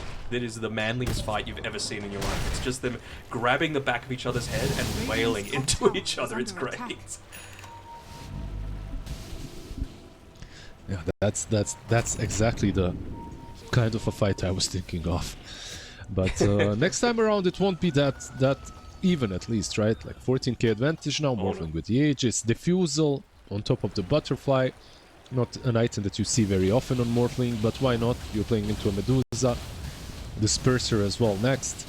Like now they'll actually have a way of burning through his mana. And of course he can afford that because Medusa doesn't have a Butterfly yet. If she had the Butterfly, maybe he'd have to reconsider, but... Radiant's bottom tower is under attack. They're just going to jump on whoever they see. I think Pango briefly went into vision inside of that lane. See him. A couple of seconds of shield rune left, and they've got a Parasma amp damage on Mirage's Storm Spirit. They just want to run into absolutely anyone. 4-2-3 is actually a fair ways away from the rest of his team, though. Putting a lot of pressure on the bottom side of the map. He's finally TPing. Blow up that SF. Just so damn squishy. Stoikov at this point. Is it going to be a blind blink into the trees? No, it's on cooldown. So they're not going to be able to catch him out. And Mixer should just be able to slink away as well, but they're forced all the way back to their side of the map on OG. They've got very little control over the map right now. Still a tier 1 tower remaining on Zero Tenacity's side. And 3 minutes on that Aegis. So as soon as that Dispersive comes up, and that's a big zip coming through, they want the freebie onto the Hoodwink, and he's going to get it with that amp damage. And they're probably going to get a tier 2 tower as well for their troubles. Radiant's middle tower is Yeah, I don't think... I don't know what's stopping them from actually just taking all the towers now. Take this tier 2, maybe even pressure high ground if you wanted to. No Hoodwink for 13, no 15 for... no SF for 15. Morphling goes up. Yep. Sounds good. Yeah, absolutely. Baiting out the glyph. Radiant's top tower is Use under that, attack. there's that Disperser available, so even a little bit of escape-ish potential from like your Stone Gazers. You're going to dispel the Pango's Diffusal Blade debuff on your team as well. They end up getting focused down. With that glyph being used, you could still just look to go into this tier 2 top. Why not? Take all of the outer towers. He'd be the one that's shown. Radiant's top tower Beefier has fallen. people standing on the front lines here, so the smoke is the smoke even going to connect onto? They're going the full wraparound, maybe baiting out Shad's Dusa. They want to try and find Shaker if they can, but he's got the BKB now. They all have BKB with the exception of Morphling, and he's got the second life. It's going to protect him until he farms up that next big item for himself. Good positioning overall from Zero Tenacity. Storm up front, maybe not. See Storm. Maybe isn't the best target though. Yeah, They can. They can't 100 maybe they can. Maybe they can. Okay.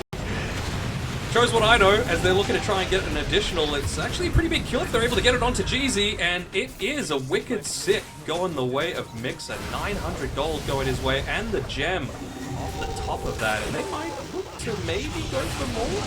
Atos coming through, doing their best, and they do end up taking out Mixer, who just went a little bit too deep with Morphling using the Replicate to be able to turn into the Hoodwink and turn a lot of that damage back against it. They have Aegis on Morphling. They also had Echo still on Shaker. That chase was a little bit too much. Storm was positioning himself to break the smoke, and I don't think that was correct. Like, he can still be blown up, even with the BKB if they stun lock him, right? Like, that's probably the way that fight started was the best case scenario for OG. They can't kill anyone else. Maybe Shaker as well is a really good target, but Storm is the easiest one and the best one if you can go on him.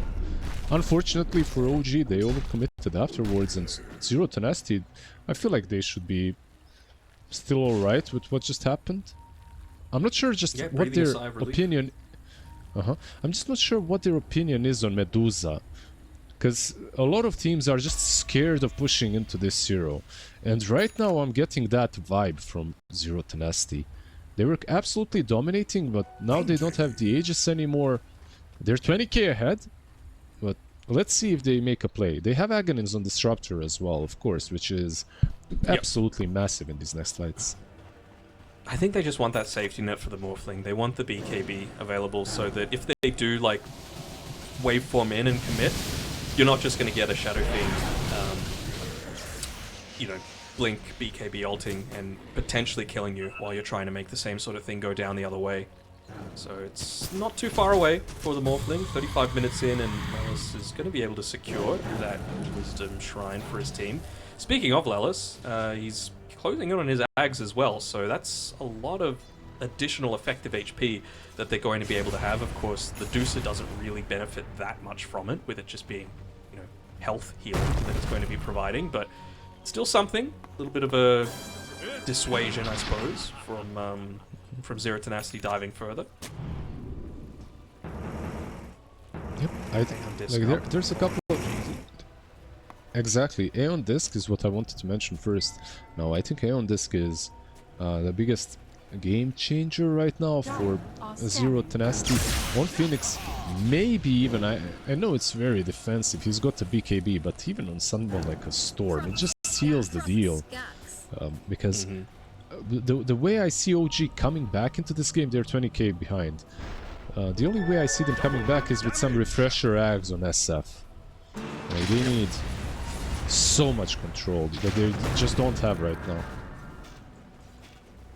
And even if, like, they do get, with that Aeon Disc, even if they do get that perfect initiation with a Requiem that ends up clipping the Phoenix, he's still going to be able to, you know, turn around, Sunray, pop the egg, and make it a whole lot more challenging for them to continue going in. And with the second Tormentor that 423 was able to get, he's now got his own Aghanim shard. Like, he ended up claiming that one as a result of it. So, Chain Stun isn't the be-all and end-all answer anymore. He's going to get that strength shift off. Might even be, if he's really quick on the fingers, able to use the Outworld Staff to dodge the majority of the damage coming through from the SF Requiem. It's a really good item, this game. I mean, every game it's a really good item. Some games it's just a bit better than others. Dodge the Dawn ulti, Pango potential, dodge the Chain Stun, SF already mentioned, dodge a Hoodwink Bushwhack. It's a lot of good stuff there. Just waiting for someone to make a mistake, but OG not giving it to him. It's a 19k net worth lead. They know that they're not quite as strong as Zero Tenacity in a full open field fight right now, so why not just stick in the safest areas possible for them. They see the SF though underneath this vision, who's briefly there. That's exactly where Mirage is starting to make his way towards. Not doing anything too suspicious, just shoving out the lane. Have to imagine he was really hoping that the rest of his team looked to try and join him, because the map is damn dark, Lizard. That is the only observer ward that's up on the map right now. There's one just inside the lane on the bottom side of the map. Anything that really gives a ton of information. Dire's bottom tower is under Right now, I'm attack. just waiting for Zero Tenacity to grow up That's a quick here and rush. go uphill, you know, get rush, go high ground, take down these buildings, because Medusa is a problem, but you can just ignore her at this point. Currently, at least. They You should could see have. Roche. Morphling's got an illusion in there. They saw it. I'm not sure what they're waiting for. Maybe they're I waiting don't for a know smoke either. from the enemy team. Maybe don't have. Ooh. Is he going to dive all the way through, potentially catching them out as they're going for that smoke? I mean, it's a very long wraparound Radiant are scared. from OG. They got to be careful about hugging too close to the left-hand side. They're going to put their tankiest hero on the front line with a Pyrrhic cloak, by the way, as the Morphling have, and Radiant's top tower is under going to attack. get rid of some of the vision that they have at this stage. I feel like fighting here is better for OG than fighting in base. Actually. Yep. Like, fighting around this objective just feels better to me. I'm not saying they're gonna win the fight, but contesting this... Dire's They're middle even taking tower away the is tier under 1 attack. tower, stopping some buybacks, potential quick return to the team fight.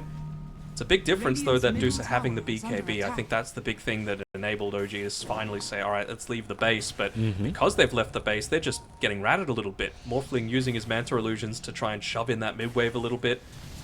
Won't pop the glyph to be able to protect it, Radiant's so middle tower ends has up losing a fallen. tier 3 tower. Still has a good amount of shield on as well, does Mirage. Just the one observer ward up they're where just they've gonna- already kind of stand. I think they just push high ground now, right? Like, Medusa now needs to either go bottom for rush because it's daylight, or go to defend. Like, I mean, you're gonna lose the Raxes by the time you get back. Yep. If they don't take it that quick, they're going to need to absolutely defend, otherwise it would be almost guaranteed 2 lanes of Rax going the way of Zero Tenacity. They just get the mid-range for now. As trying to actually get a quick pick off onto the Phoenix, but I'm not sure how effective that's going to be. Him hanging around with the rest of the boys. They've caught out the Medusa. But again, there's just so many ultimates available. They've got this great ward that's still there for the full duration that just has complete vision. Do they have any smokes available on Zero Tenacity? They don't. So they're just going to need to walk up into it if they were looking to try and contest this. They could just go through that top lane. It's a juicy creep wave that they've got. Double siege as well. They won the fight. Medusa. They're going to go in onto the Medusa. Wasn't able to pop anything because it's the Ag Static Storm that's about to expire. Run out of mana, so can't pop the BKB now. Even got chain stunned after the fact. Still doesn't have BKB mana and is able to get taken down. But it's a lot of damage going back the other way coming from the SF. The Death Requiem ends up taking out the Morphling, and, well, it's a lot that they were able to recover for Dusa, doing basically nothing that entire team fight, but still, overall, strong winners of that would have to be Zero Tenacity, with Nefrit getting the triple kill to just put a nice little bow on it. Yeah, they could even buy back and perhaps threaten more, but probably will not. The other side are the ones that need to buy back. Let's see if they take down at least one side. I feel like this is very dangerous now for Zero Tenacity, actually. Because how many buybacks? Oh, only 2 buybacks available. Never mind. Ain't dangerous. Can leave the Phoenix uphill, I guess. I'm just looking at the damage done in that team fight, and Dusa did basically none. 800. Don't Google from it. the Medusa. Don't Google Medusa's damage. This much fun. Well, oh, that little bash here onto Jeezy. Be very careful. Very rarely do you see a position 4 Phoenix being the one sieging the Rax, but this is 2025. This is the world that we live in. It's going to be able to get away. Not quite able to get it. You could tell Nefrit wanted to blink in and just use that enchant totem, but just way too close to the respawn times coming through from the rest of OG. They might get Seh. Oh, Static Storm. They Yeah. will get Seh.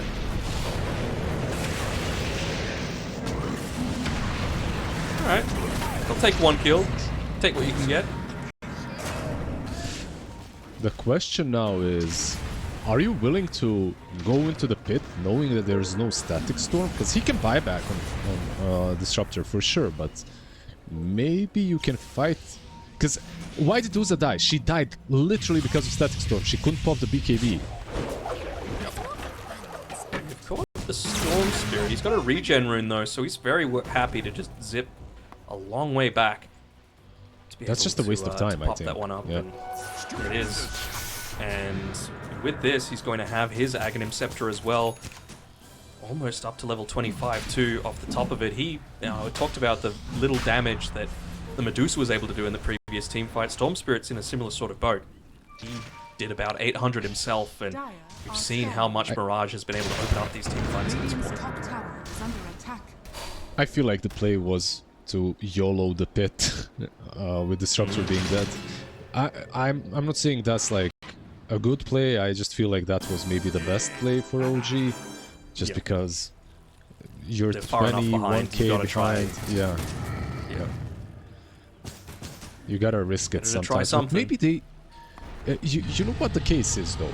They're only one range racks down. I don't think that they feel that they're that far behind. Like you have this massive Medusa, you have the Aghanims on Dawnbreaker, Pango about to complete his Aeon Disc as well, which is something. It's Pretty not big. like, yeah, it helps for sure. Oh, that's a very, very quick kill onto the Hoodwink. Didn't have any vision at the time, that was just running into him. Didn't have any Observer Wards 1 on set.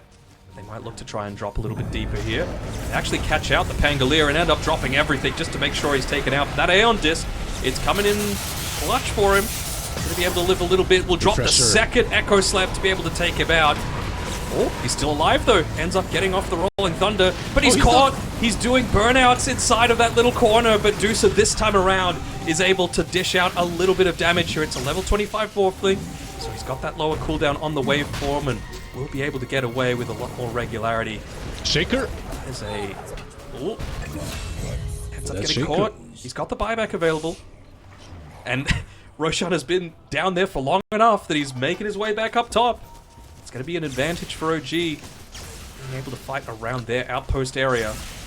Although, Couple it's of in control of Zero Tenacity at the moment, actually. Dire's middle tower A is couple of under attack. buybacks on OG, but well worth it. This should be rush for them. Let's see, Maybe not Shaker buyback, but yeah, he's got Echo. He's got that level 25 Storm? talent. Doesn't have mana, though, is my concern. Like, he's popping a Clarity just to have enough to quickly shove out Dire's this middle wave, tower but is under attack. be very careful about spending too much. He'll have a 10 mana region from Galvanize at this point. I love this sort of play, like just using the Fisher, using the Enchant Totem, using Morphling Illusions to get that roar off, to put a little bit of fear into OG, make them panic, make them perhaps make a bit of a hasty move. Testing it too early, but cooler heads prevail. They end up backing off in time. I gotta say, like, they're in a... Like, I was... You know, when I mentioned that I'm not sure that they feel that they're in a deficit at the moment? Like, I feel they're not in a deficit anymore, especially with the Shaker buyback. This is a much better situation for OG. Ooh, they want that buyback, the dieback out of the Dawnbreaker, and they might be about to get it. Might be forced to use the ultimate. Ends up just walking away. Does open up a lot of space though for 423 and Jeezy to just walk on into that Roche pit, get that second life. Do you give it to the Morphling, or do you give it to Medusa Shaker is now at coming. this point with the buyback being used? Yeah, they do. See that it's coming. Scanning. Dire are scanning. Morphling just putting his life there. Ooh, he ends up BKB. popping the BKB, gets stunned anyway. Oh, he ends up getting it all. He's going to need to retreat entirely. Using the cover of... Ooh, that's a lot of damage from the sharpshooter straight after the supernova ends up popping. And they still want more. They've got eyes on Jeezy, and that Aeon Disc was just popped, so he is very squishy if they end up being able to catch him. By the way, don't be fooled. GZ is Radiant's bottom taking tower as much is under damage attack. as he's dishing out to himself because of the Zoom Blood, right? Like, dive takes your HP instead of mana, right? And then now on top of that, your fire spins as well do, because you have the Zoom. Dire's turret Like you has been lose killed. 20% of your HP once you use that combo. It's kind of silly. Who have we found? Hoodwink up on the top side. It is a dieback.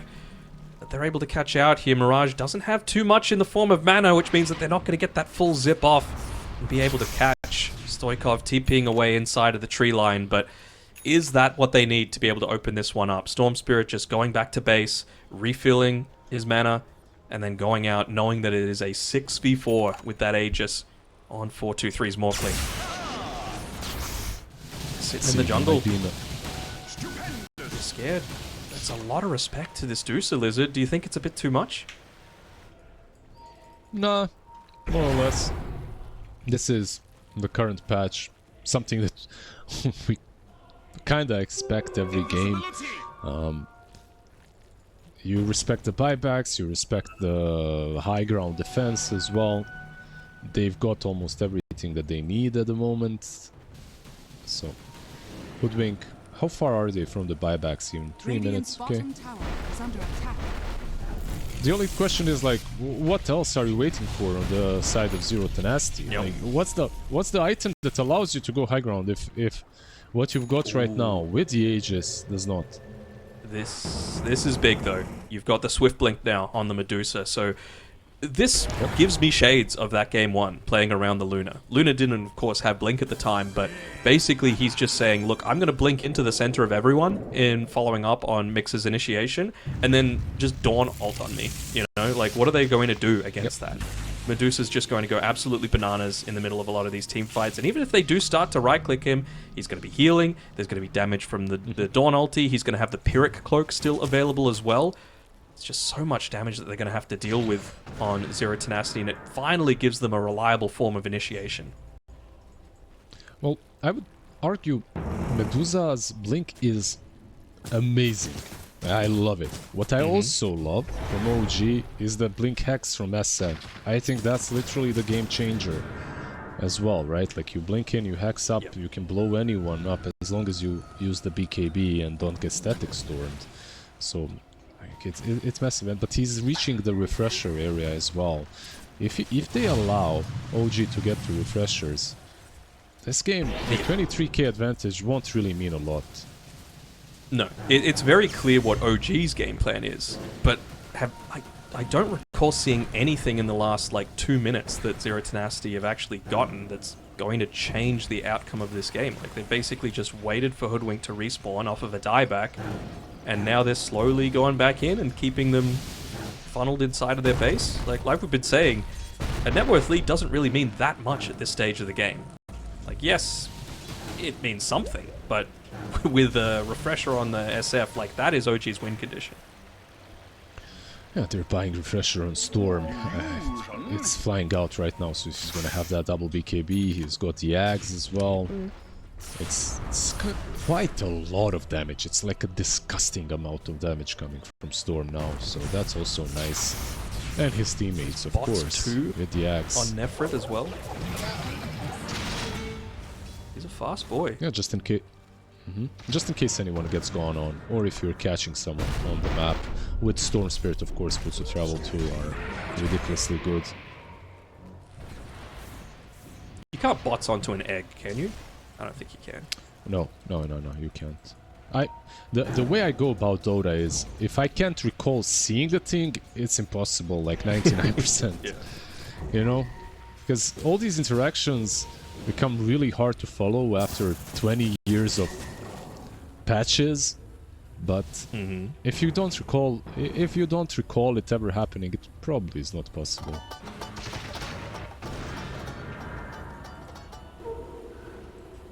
You can't. Egg is basically like a ward unit. You can't TP on wards. So Yeah, it's just a one of those on old unity Warcraft sort of interactions. thing. Yeah. They're smoked.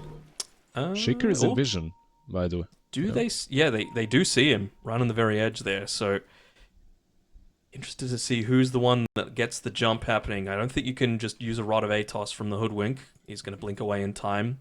There's nothing reliable coming through from the Pangolier. It's going to have to be SF with that blink into the Scythe of Vice, and I think it's going to need to be a bit of a guessing game. They don't know when he blinked last, So they just want to try and get as close as possible, use the current to get themselves a little bit closer, and then just go all Yeah, in. blink hex, that's try it. and take out that Shaco.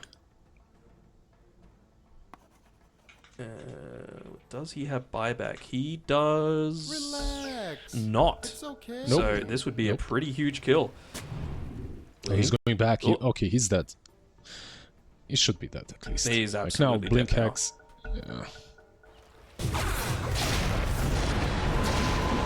Goodbye. 2 minutes on the deck. 23k lead, shrinks to 22. Mixer tells him to get fogged. And this game has burst wide open now. You still have at least 3 minutes until Roshan's going to be up. You can finally start to fix lanes with some reliability because there's not that 100-0 burst threat anymore. Feels like this is the time for OG to group up and make something happen. Yep. Time to do stuff. Which is basically get out on the map a little bit, ward it up, nothing too crazy. By the way, Shaker not having buyback is the reason we were both dumb. That's the reason why Zero Tenacity didn't really do a lot or anything. Maybe It they was could still a have with the 6v4, ages, Liz. but yeah, a 6v4 with high ground push into a Medusa. That never feels that way. They are. They had the banner. Surely they could at least get a melee rack. The mighty banner! Who would win in a fight, banner or a pair kit? That's a 7v4 with the banner. Dire are scanning. Well, it's pretty clear where OG see this game going. Late. They're going to go Aghanim Scepter next on the Medusa. Get some of that Skadi applying to every single unit hit by the split shot. And then if it gets late enough, we're going to have tier 5 items and a rapier for Shad coming soon. It's going to sound not as weird after this past TI that we've experienced, but 54 minutes in, and Shad is 1, 3, and 6. That is horribly low kill participation. But he's making it work. He's top of the net worth. He's leading his team. He's the centerpiece of all of these team fights. I'm just still shocked that this is the state that Dota's in right now. Yeah, classic Medusa gameplay at the moment, unfortunately, for all of us. Well, let's see, like, they have a Shaker up. He traveled. Yeah. Did he travel to them? I'm not Just sure use he the bots did, too. right? Like, Yep. He was thinking ahead. That was the plan the entire time, but there couldn't be more perfectly set up right now on OG to be able to break this smoke if they end up walking up this tiny little bottleneck. They're going to use illusions to do Who's it. the best? Makes a lot of sense. Who's the best target on them? I feel like I'm not really even sure. Pango ain't it anymore. I mean, he hasn't been the hero to go for the longest time because of him and Disc and Dawnbreaker. Maybe Dawn is actually the best with the Ags on her. Or Medusa. Like if you think that you can blow her up in Static Storm before she pops anything. I have a question for you, Liz. What do you reckon is the best next item for Phoenix? I think either Scythe or, hold on, Day's about to die, potentially, but they don't have protection. They finally place it down and it's going to get them the kill. Nullifier or Scythe for me. I think Nullifier wouldn't be the worst by any stretch. Honestly, it doesn't even matter. Like, for Phoenix right now, anything that he gets will be impactful, but the items that he has, these are the items that you need on this hero. Like, you need a refresher, you need a Shivas, you'll have impact every single fight. Like, level 25, what did he take? He took +2 supernova hit counts. It's also nice. The only problem that I see with this hero right now is he's not really that good into Medusa anymore. Like, up to a point, Phoenix feels amazing into Medusa, and then after a point, it feels like absolute garbage, because she hits the egg, and she gets rid of it, and she's dealing the damage at the same time. And she gets all the damage that she needs to actually kill it. Like, I like your Hex idea. I honestly, right now, from both sides, I want to see some Wind Wakers. I think they're extremely strong and potent for Radiant and for Dire. Maybe a bit better for Radiant because of Static Storm, though.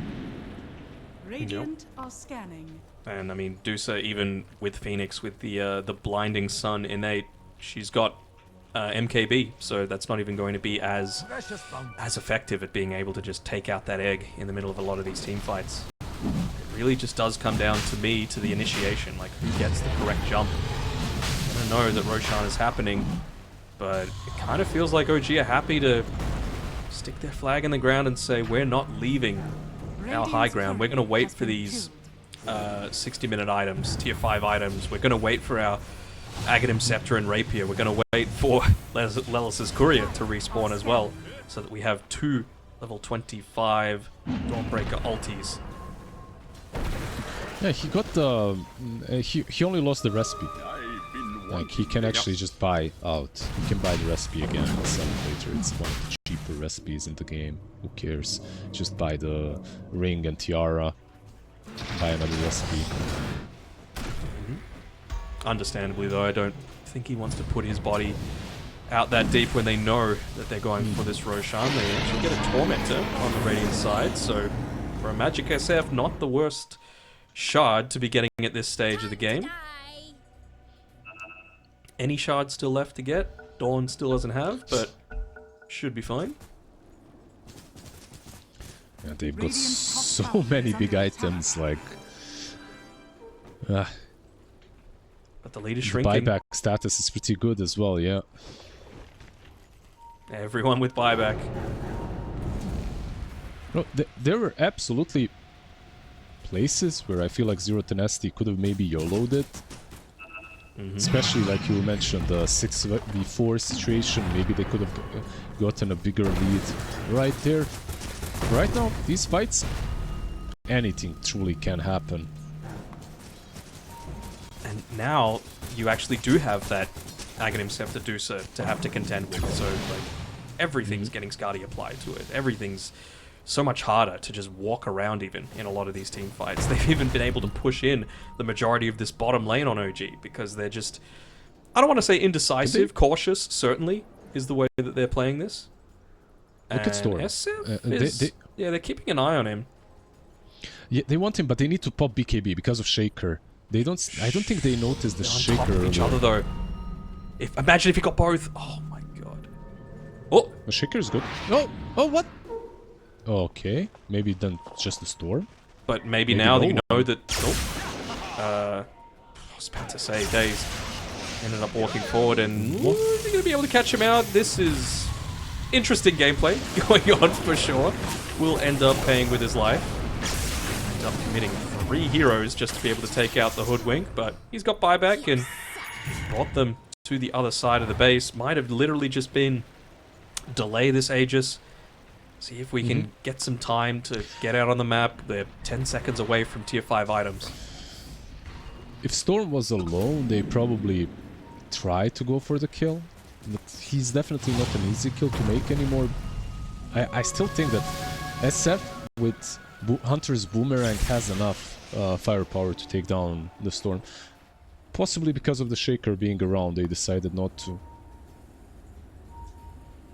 What tier 5 items do you think are even going to change the outlook of this game? Maybe the Regalia.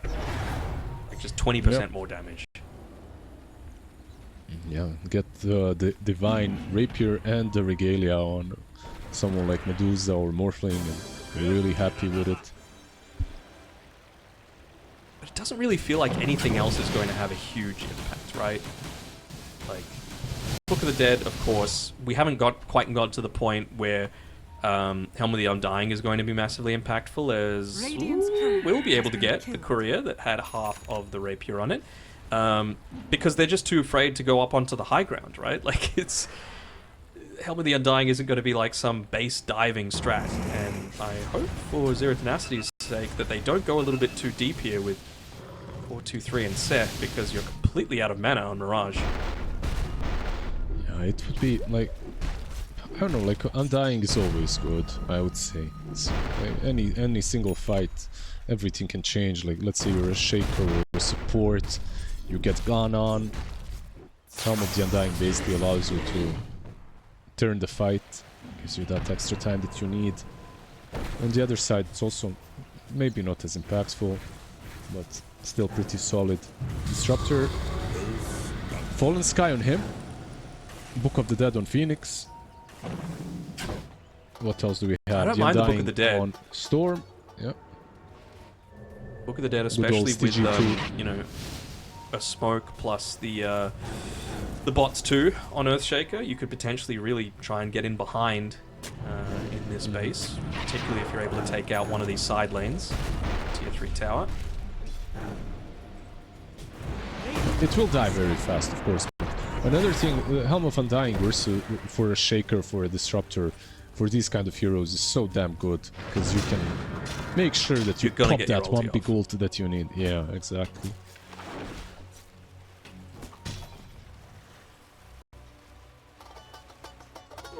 They're still farming them on Radiant, they don't have them. Like, not even Medusa Now's has the time hers. to go. Picking this mid lane, they're just hoping that someone overextends a little bit too much. But Shad, cool, calm, collected, composed, not taking the bait. Pango Don't have has any his, vision like he right can choose. now. They see him. Oh, they're going to jump in, and he ends up swift blinking away. Initiation gone, and this game will go on for another 20 minutes, Liz. That was their one Basically. chance. They have This is what you've done to us, AUI. This style of gameplay. Let's see what they Enough get that to he did on it once with SF. Tundra.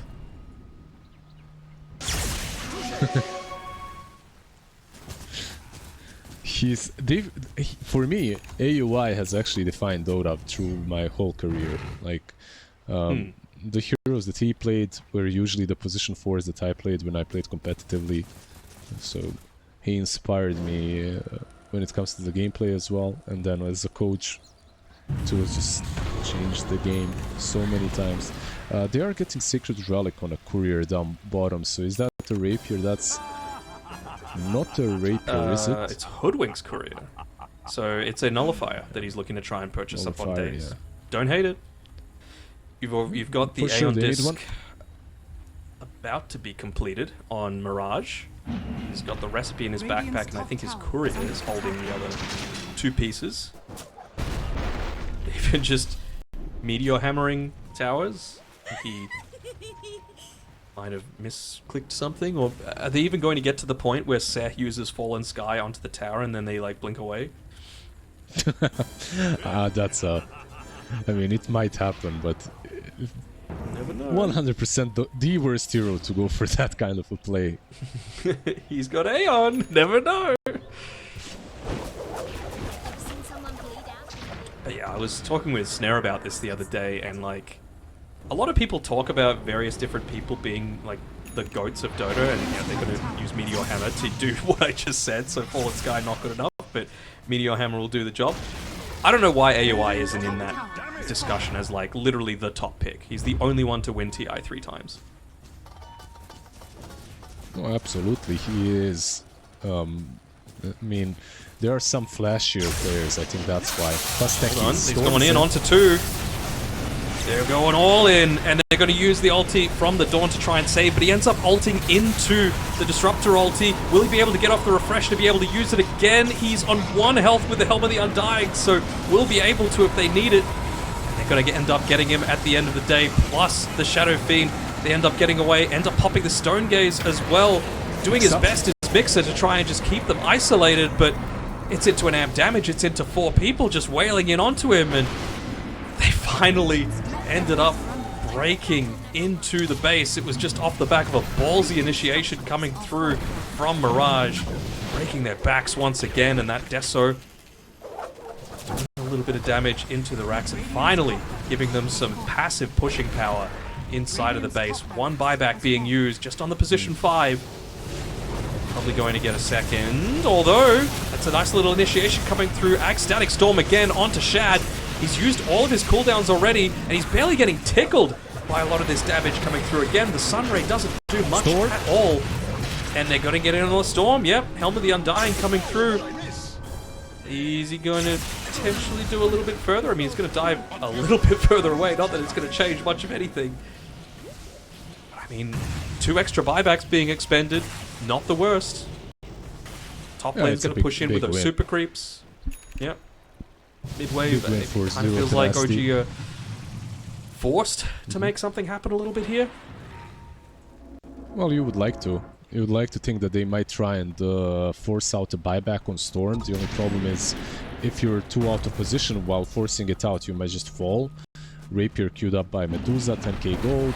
What was really cool about that last fight, one thing that I want to talk about is that Storm, Morphling and Phoenix dealt the same amount of damage. Like these three heroes more or less dealt the same amount, which was kind of cool. Jeezy is just full ratting. He is taking their entire base. They are getting mega creeps off the back of this potentially, but the buyback being used from Stoikov should be able to get the kill. It's very much worth it, but as a result of this, like, you've used another buyback now, and yep, Aegis going the way of Zero Tenacity. And they still ended up taking the full mid lane. They ended up taking the tier 3 tower down bottom as well. There is a Roshan's banner in the pit that no one's picked up, but just little wins going the way of ZT. Yeah, I think that was kinda weird from OG.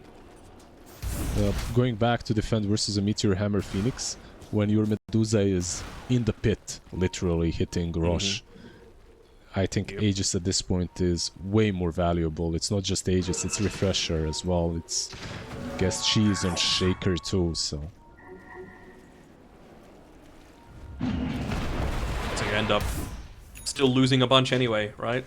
Like, you get an extra buyback expended, you lose the Aegis, you lose a tier 3 tower as well. Not a great trade for OG, and sorry, I was looking at the Hoodwink Courier that might end up just getting killed by this gigantic creep wave coming in on the top side of the map. It's just going to hang around in base though.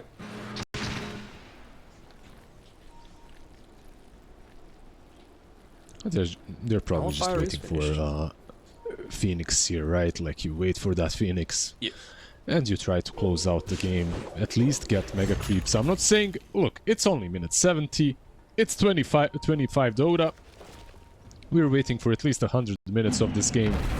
So, what we are waiting for right now is Phoenix to respawn, and then for nothing to happen the next 3 minutes. Maybe Phoenix will Meteor Hammer down the side while everyone protects.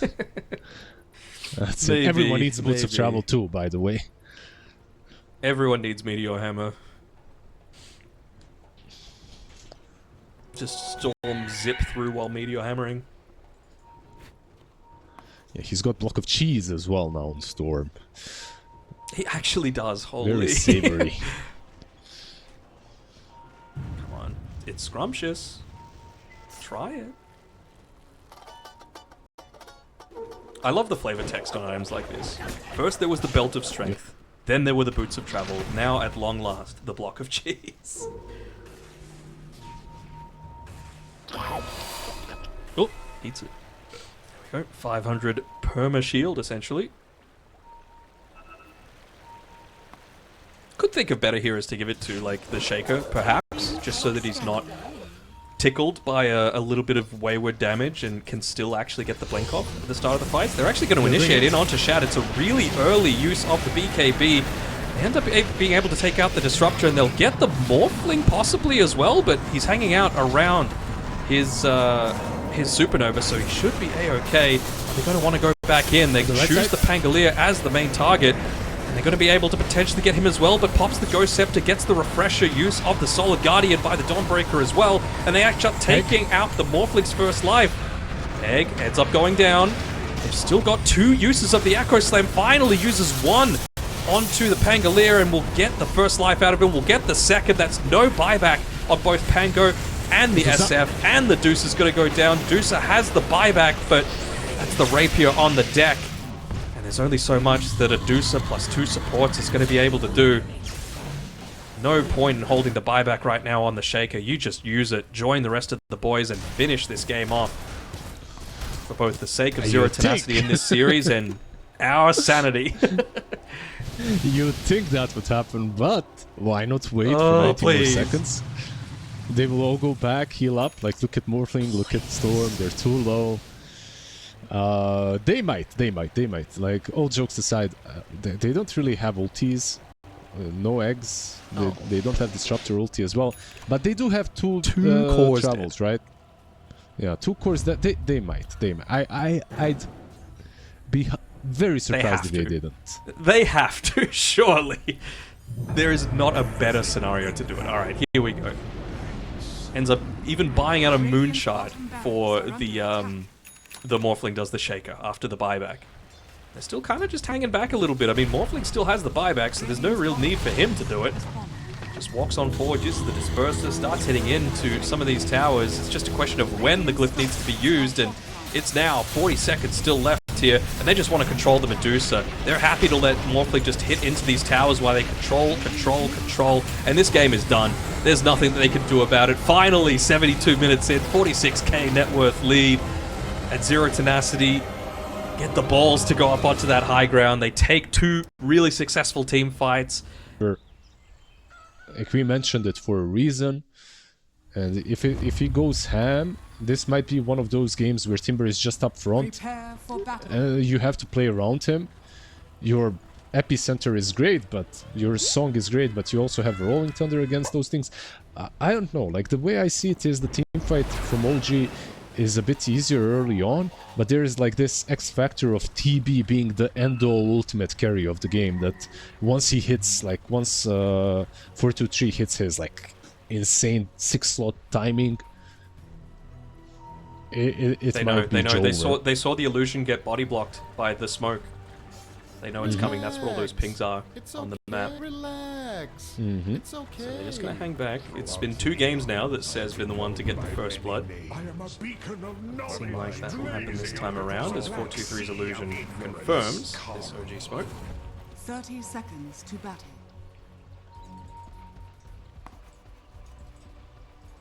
Very clever though. Like I don't think enough people do what Seth just did. Like literally just watching all of your illusions at once on the minimap and seeing if there's any small delay when it's in like an open area like this to see if you can catch out any sort of smokes. He probably had, like he was probably looking at that illusion at the exact time. Begins. Yeah, yeah. Let's give him some credit. Why not? So, off the back of all of this, Liz, who's winning this game?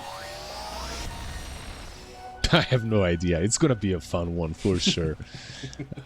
If this man can see a smallest delay on his illusion on the minimap, I think we should just give him the ages straight up. Like he doesn't have to play Dota anymore. It's the level you have to get to in Dota these days if you're gonna stand any chance at TI, let alone various different tournaments. And this is DreamLeague that they're fighting for, such a prestigious tournament. 2013, right? End of 2013. DreamLeague's been running for, and we're in season 27. That's crazy. Yeah, it's been a long set of Dream Leagues that have been running. Invoker down bottom might be dead. Oh, nice jukes. Yukes. Still running a little slow, but yeah, won't get that last blast off. Should mean that Nefrit takes a few right clicks to the face, though. One of the advantages, of course, of the Pugner is just how fast you are. 330 base movement speed means that there isn't really any scenario where you should be copping a lot of harassment just from right clicks. And it's not really worth Nefrit It's using. I don't know what it is. This little guy, when he died, I know the lore does not confirm it, but yep, he's a he had to be 6-year-old. very athletic. Yeah. Yeah. He had to be a very athletic 6-year-old because he has one of the highest movement speeds in the game. That's his biggest strength. That and blast, like literally. Very hard for 90% of heroes to trade hits with the Pugna. He's doing a great job. And then on the top side, last thing that we're looking at, 423 was taking a little bit of a beating from Mixer previously with his Whirling Death, but doing a fairly good job, as we saw on his Morphling, of just dodging out a lot of the aggression that's coming his way. Not quite yet at the point where it says wanting to put anything into the ensnare just yet.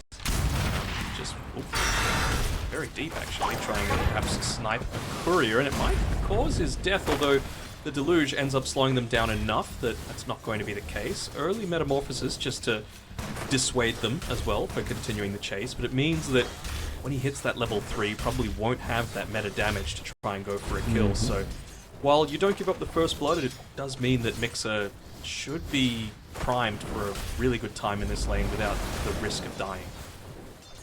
Yep, that was a weird one on Naga just going in. But also keep in mind that Timber doesn't have your classic build without reactive armor. He already has reactive armor, so his like aggressive stance is not as strong. He cannot get these skills this early on. He needs level 3 as well. Mirage? That's really low on the Sand King. Stoikov doing his best to try and just get up in the face, and it's first blood down bottom with Nefrit able to get the first blood in onto Shad. I mean, whenever you're able to use Cold Snap into the Pit of Malice, I think he got 2 procs out of the Pit of Malice there. Yes, he did indeed. And it was a long, slow death over the course of 7 seconds for that DK, so it's a rough one, especially prior to Pugna getting into that level 6, and might be in danger of that happening another 1 or maybe even 2 times throughout the majority of this game. Yeah. During the draft, we were talking about Timber and what an X factor he is for OG. I feel like the same can be said for this Nefrit Underlord, because possibilities for his item builds are quite high as well, and if he gets a good start, like, he can definitely make a difference. Liking this little movement from Daze, like, this is kind of what I was saying. They've got their eyes on how long this metamorphosis is going to be on cooldown for, and especially with that 1 point in the reactive armor, there's no way that Mixer's going to be dying. So may as well just use your time to replace the Sentry Ward, go yoink away the Bounty Rune so that it's not in Sand King's hands, although he's going to go and try and take away... Oh no, he used the Swashbuckler, did end up claiming the Bottle Rune off the back of it as well. Relax. It's okay. Man, what happened to Cinder and Fog? Like, they got some really good voice lines this year. My voice line is as shit as always, but Cinder and Fog, they had more tame ones through the years. I'm a little sad. They have some golden ones though. Nothing beats a Dota2 holiday. Like, Dude, I had the same voice line I wanted to send, and then I didn't. We had the same idea. Here we go, TP's coming up top. There's 4 people here on 0 Tenacity. They want to get this kill onto Mix, and they realize how good of a game he's having. He actually doesn't have a single point in Timber Chain, so he's just going to be dead meat. Yeah, even if he had, right, like, you just get impaled. You just get impaled, like, he won't be able to use it. It's kind of too obvious. But yeah, in any case, mid lane. Not going to go down. The uphill miss, excuse me, by Lelis there, and they might look to get aggressive here onto Mirage, who jumps away just in time, but not quickly enough to be able to get away from the Rolling Thunder. He impaled away just in time for the Rolling Thunder to hit him again. That's it. He went into... he was stunned, so he couldn't move. Those spikes, that Burrow Strike actually helped Banco in the end. Was kinda unfortunate, of course. Doing him a favor. But importantly, puts OG on the board.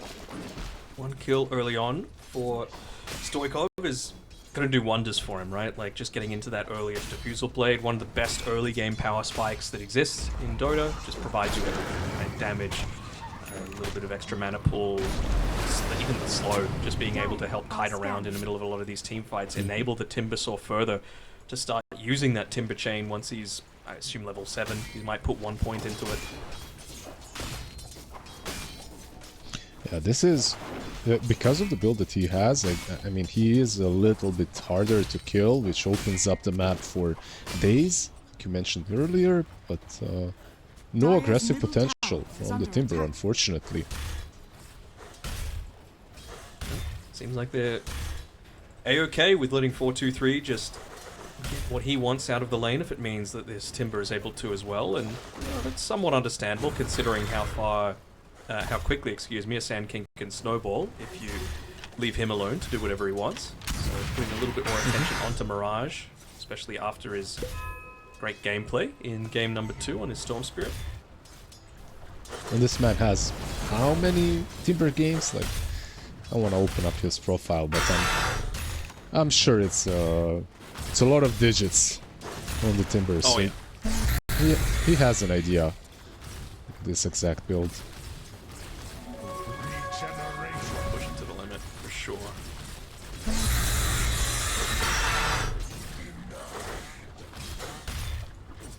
I think we're just going to go back to a little bit more passive Dota, Liz. You know, the early game skirmishes have done, and now it's that awkward period where, you know, Timbersaw clearly can't do anything. He's clearly tanky, so there's no point in coming to gank him unless he's massively out of position. Snapfire doesn't have ultimate to be able to make plays with just yet.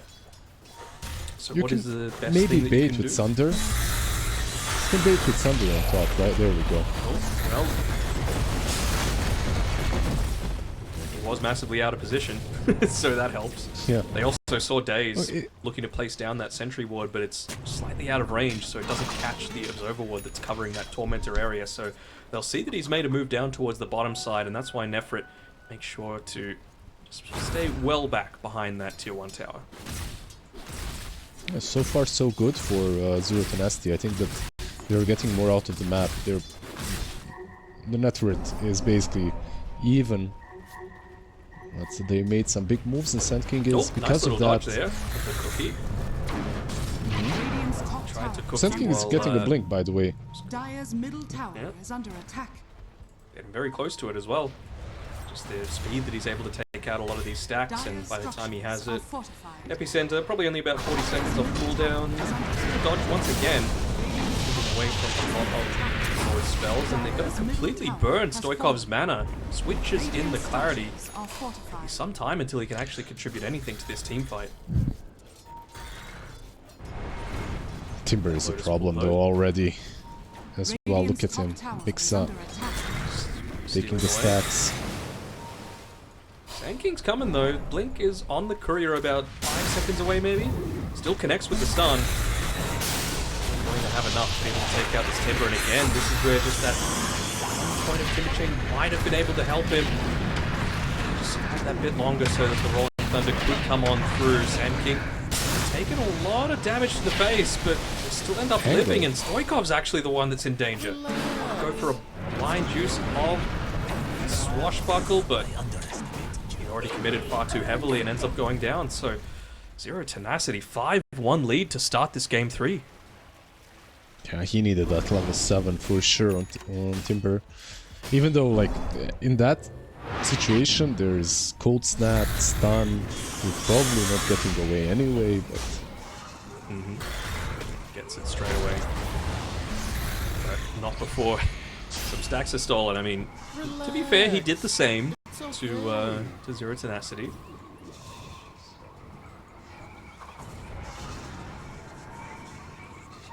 So I think now it's just going to go back to a little bit more passive. I think they just need to wait for OG to bring the attention their way, because 200 gold away from Diffusal. Now you've got the life drain on the Pugna. Timbersaw has that Timber Chain available now to be able to respond if need be. There's a courier hiding behind the tier 1 tower bot lane. I think it's the most important item right now, because it reveals how OG want to play this game. Dragon Knight kind of dictates it's your position of 1, and now you see that he has Bracer, Power Treads, and a Blink hiding. It's not going to do much though if they're the ones that get jumped on. Sand King coming inside of that smoke with still a couple seconds of that shield rune remaining and the Blink Epicenter. Radiant's courier has been killed. Courier off at the very end there, and they don't actually end up committing for it. Instead, moving towards that They mid see lane. now. And do, but they've just been walking back and forth for quite some time. Mirage just walks into a Pango Pugna pair, forced to pop the haste rune, but Blink is Radiant's now revealed bottom and tower is under attack. playing a little bit too far apart, perhaps. I'll take your treat. Good movement coming down here from 4-2-3 though. Being able to Metamorphosis, not only to get an objective, but to take the tower as well. Radiant's bottom And they just need to go tower has top. fallen. I feel like that was the play that could have happened immediately once he got the blink. Because Mixa, right now, he is almost unkillable. We have seen a couple of times that they did manage to kill him, but that's because he was alone and without energy. If you can stand behind him, I feel like Pugna can just blast the towers one by one. Although, I think that should have already have happened, right? Like they should that should have been happening in the last 3-4 minutes. But they lost a couple of fights and it kind of broke that aggression. Should have happened far before Zero Tenacity had all of these spells at their own disposal. And, yeah, they're kind of doing it now. The Sentry Ward will catch out the Invoker if he gets too much closer, but doesn't reveal this Observer Ward on the back lines. Get vision of him. Actually going to commit even the Epicenter onto the Pugna, wanting to take him out of the fight, but has he committed a little bit too far on the Sand King? Song of the Siren will potentially save, but not quite. All of that stuff going through the Chakram, the Rolling Thunder, even the Mortimer's Kisses from afar, able to take down that Sand King and finally open up the map for OG. They take a successful team fight, they kill off a couple of heroes. Sure, it costs one for themselves, but there should be a decent amount of damage done into this tier 1 tower. And Shad, he's hanging around as well. I think the courier spotted him. Dire structures are Yeah, these two heroes are so good against Naga. Like, you get the Pangle with the roll, he doesn't care, built-in BKB, and then you have Snap, which is just out of the range. So you have everything. You have the control, and you have the damage. It's really cool. And now you can combo up, finally, the Timber with the Pugna. Timber just tanking the tower, meanwhile Pugna blasting it out. They opened up the map very nicely. Invoker, top. DK, he has no mana to be able to play around with. Not even enough for a Breathe Fire, although nice stun actually coming through there from Mirage to be able to take out the DK. Okay, ends up just falling off the back of the urn, coming through more. Jeezy and a right click. They want more, yeah, Snapfire. This is one of the other areas of weakness that you have, is that if you get caught in the middle of a team fight, you are squish, and so is the Pugna. You could be as fast as possible, but he's slowed down by the Stinger. He's slowed, yeah, a lot of damage coming through from the Sunstrike. Doing his best as Lelis and really making him work for it, but at the end of the day, the damage is undeniable coming through. And the lags. Yeah, sure. Yeah, sure. Best time. We've all been there. You killed their Oops. carry and a couple of supports. Ah, sorry guys, lagging, you know. I'm gonna let you simmer a little bit Yeah. after killing all of you. Even just what that implies, right? Like, I was killing you and I was lagging at the time and I still killed you, you know? Even if it was completely truthful, it's still BM. is under attack.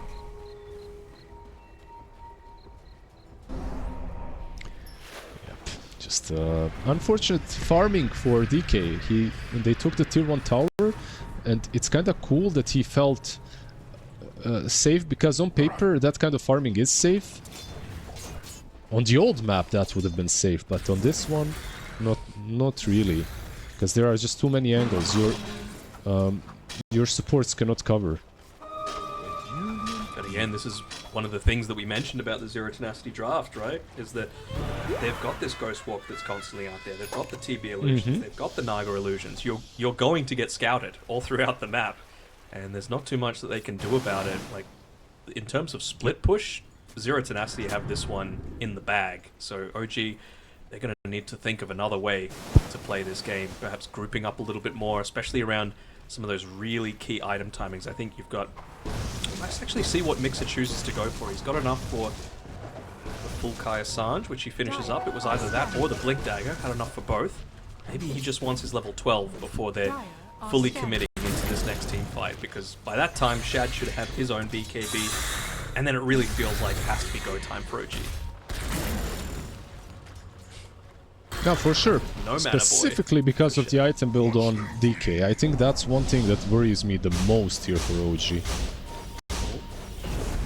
Days. I'll take a freebie on Days.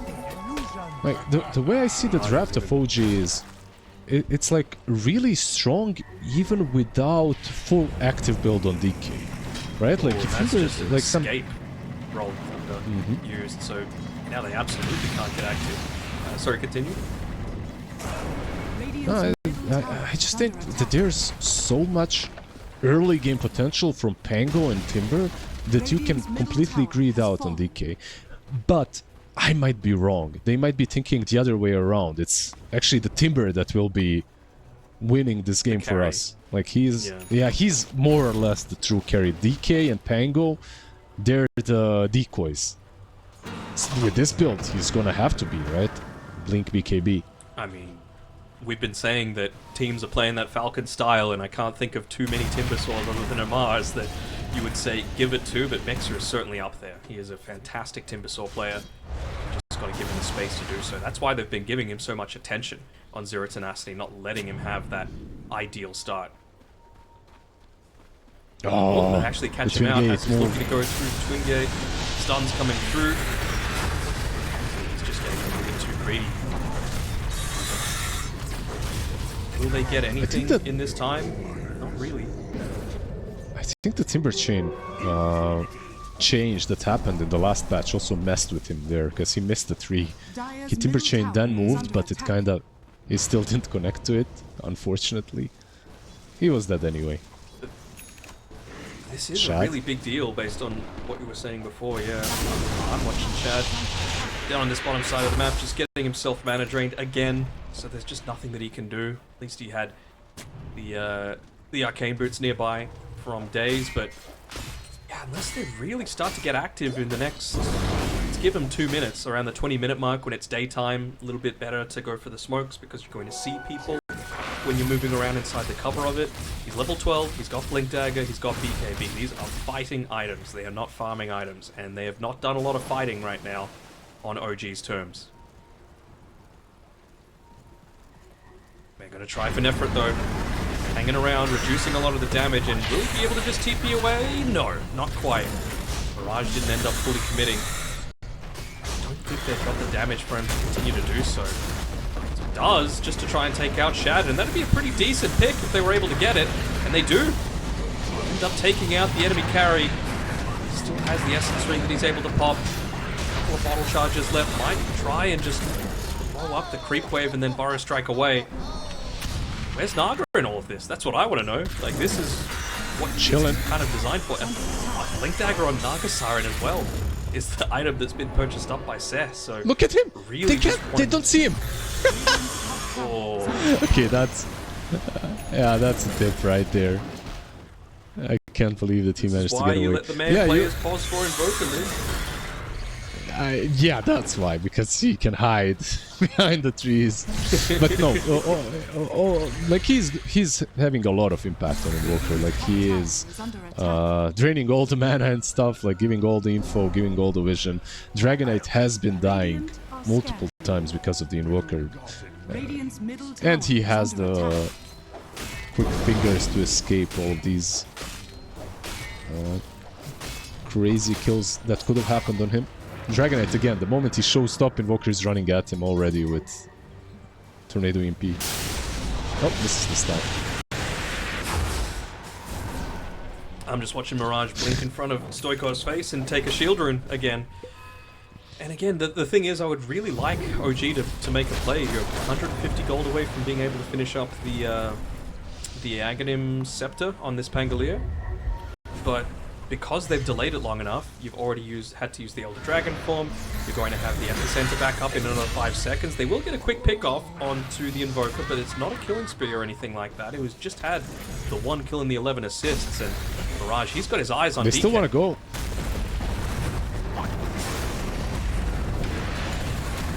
Now Pugner to be able to start things off. Pops the shield rune, so he's going to survive through a lot of this. Even gets the Glimmer Cape given onto him for a little bit of extra survivability, but that survivability enables the rest of the team to just close in and dish out a ton of damage. 4-2-3 with a triple kill, just wailing in onto that Timbersaw. Reactive armor be damned, poor man's shield be damned, and they take it right in front of the Tormentor as well. So that's going to be another freebie going the way of Zero Tenacity, and Seth just gets a little bit too eager. And, yeah, is able to, lick his wounds off the back of that. Nice.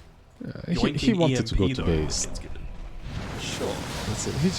He just wanted to go Fount.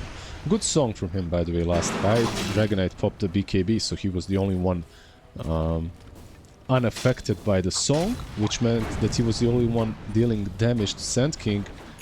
He does die in the end, but very good trade for Zero Tenacity. Nice setup at the beginning from OG, but they're just lacking that oomph. They need a BKB on Timber as well. I feel like they just put themselves in this all-in early game BKB Blink's basket. Yeah. Yep. And it hasn't been working out for him so far. Gotta give credit to Mirage. He's been on point. He might die, but he's the reason that Zero Tenacity are winning all of these team fights, essentially. Like, there's just so much attention being put onto him. You have to try and salvage something out of a lot of these engagements, and he's the one causing that pressure. Absolutely. Once again, it feels like it's much easier to play on the side of OG, but this time around Zero Tenacity are just finding all the right angles. They find. Nice, yeah, okay. It's a freebie, they'll take it. Take what they can get at this point.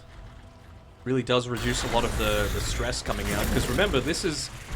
We were kind of expecting OG to perhaps be a little bit... Well, if not ahead, closer, leading into this point of the game. It's miss another attempt there onto Jeezy, but it's only going to get worse, right? Like, Naga Siren is going to get stronger, the illusions are going to get harder to kill. TB's got Manta now, he's going to have those illusions constantly being sent out. Invoker already just getting more levels in Exort is going to make the Meteor stronger, so you can just much more quickly shove out a lot of these waves. It's not easy to have to play into. Yeah, it isn't. I'm waiting for the Timber BKB and this next fight. I think it might paint the picture of what's waiting for us in the next 10 to 15 minutes. Once he gets the BKB, the fights become a lot easier for OG, but if they can't take that fight, then they're in a really rough spot. Yeah. DK will have Maelstrom as well, so it's not just a Blink Stun, Ring Fire bot. Damage plus help him out a little bit in terms of his scaling. Honestly, not doing that bad in terms of net worth on Shad, considering how many times he's died, the fact that he's got basically 0 farming items. Still a little behind the enemy core, of course, but I was expecting a whole lot worse than the situation that he's in now. Yeah, keep in mind that he's 0-4, right? Like, he's 0-4-6, has some assists, but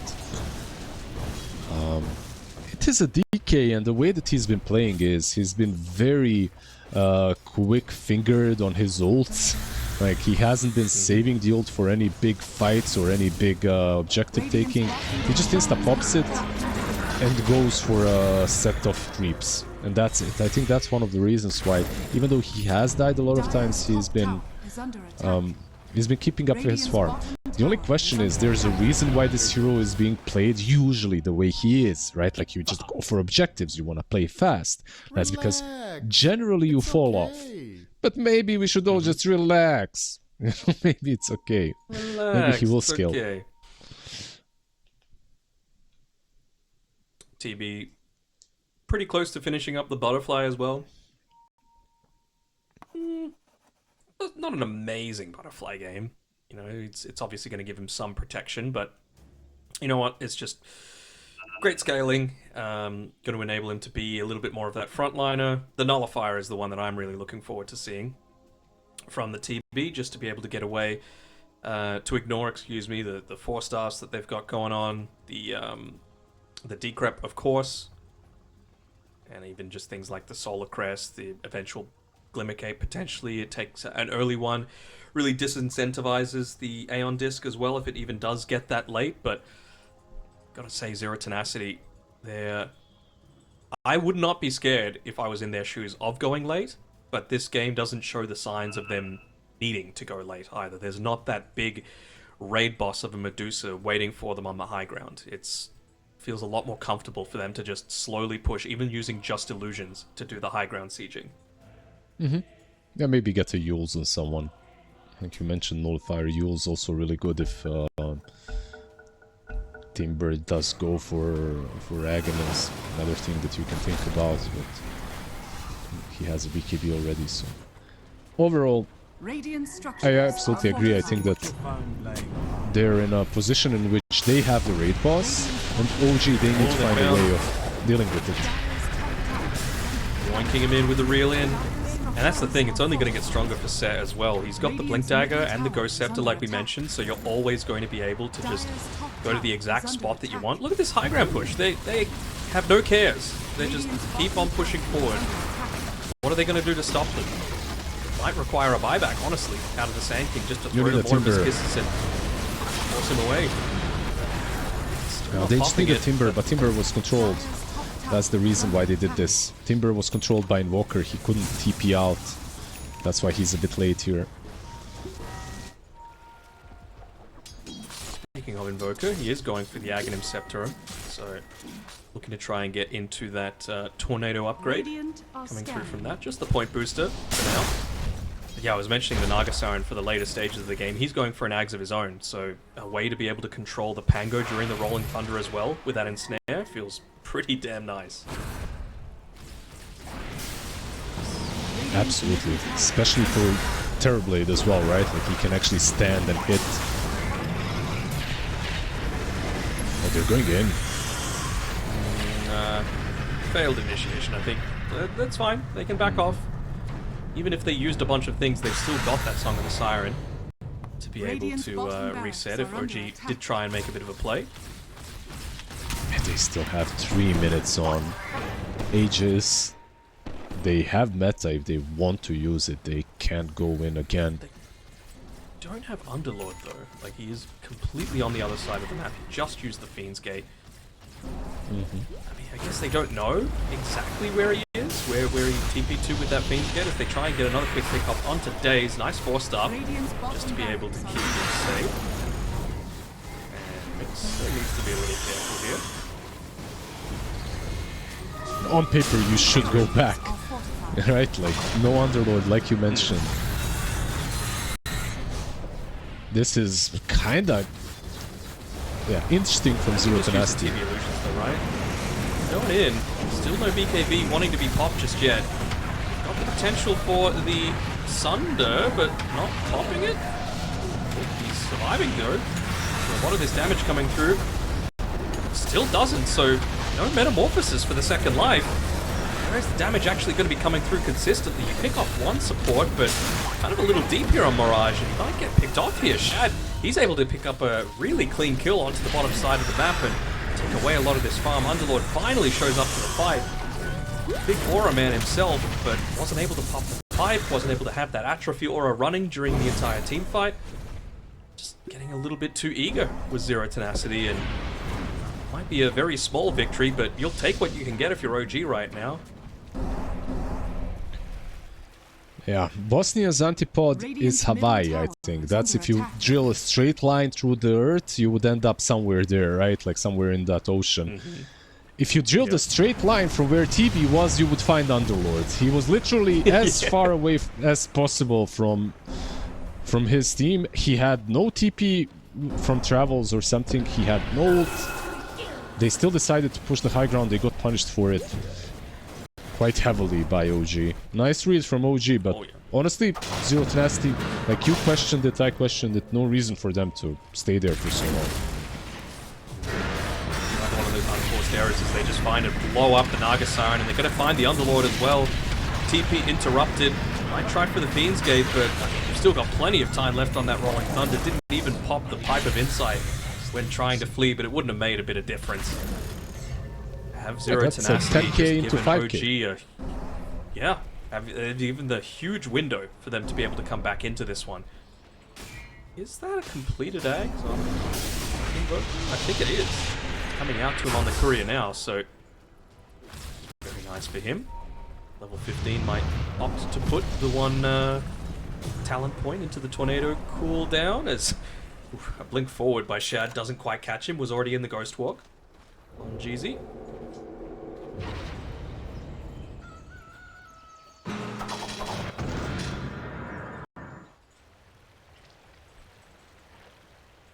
And we get a rare moment to to breathe. It really feels like this has been the, we're talking about the antipod, but it's been the antithesis of what we saw in games 1 and 2. Very slow, methodical gameplay. This has just been them running into each other, and I gotta say, it feels like it fits Zero Tenacity's playstyle a whole lot more, just to play this, not old school style of Dota, but, you know, pre-TI style of Dota, where you were just getting a little bit more aggressive, backing your team fight capabilities, the extreme gaming sort of way of playing, right? Who knows, maybe more teams would be playing that style if they ended up getting the W in the grand finals. Yeah, for sure. I think from Zero Tenacity, it looks good as long as they bring the numbers. Once they get ahead of themselves and leave someone behind, like an Underlord without an ult, then it becomes a bit scary. They are getting some BKBs though. Underlord as well will have his for the next fight, most likely. Which basically means that Timbersaw will not be as big of a deal, or at least he shouldn't be on paper. I'm a little worried about the DK now though, like he was in the bin. Make no mistakes about it, but he's a legit right-click threat now. He's got the Maelstrom, Mjolnir, he's going into the Bloodthorn, already finished up the Orchid, he's got the Gunpowder Gauntlet, plenty of attack speed coming through. This is a scary man to have to deal with in a lot of these team fights, and he gives them that burst damage that they're going to need to be able to take out the TB or the Naga at the start of a lot of these team fights. Very importantly, he's got level 20 talent, so 150 range is pretty important for the Dragon Knight as well, especially when you're playing versus these heroes that can constantly kite you, and the Terrorblade with the D-Lance. It's pretty good, right? Like the fact that you can just stand and be a turret. Tower is under attack.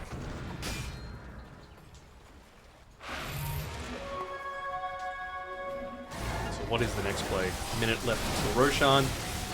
Bunch of items picked up, like you mentioned, those BKBs starting to come through, particularly on the Underlord, to perhaps make him that little bit tankier. Radiant's top tower is under attack. See all those tornadoes on the bottom side of the map as a result of Roka, but he's actually caught out for just his second death of the game. Uzi will end up falling down here, and Dire's middle tower is under attack. I don't think they will be punished even if it is a really early Roshan, but again, it just alleviates some of that pressure. They might be able to walk into this tier 1 tower and start to take that. They might...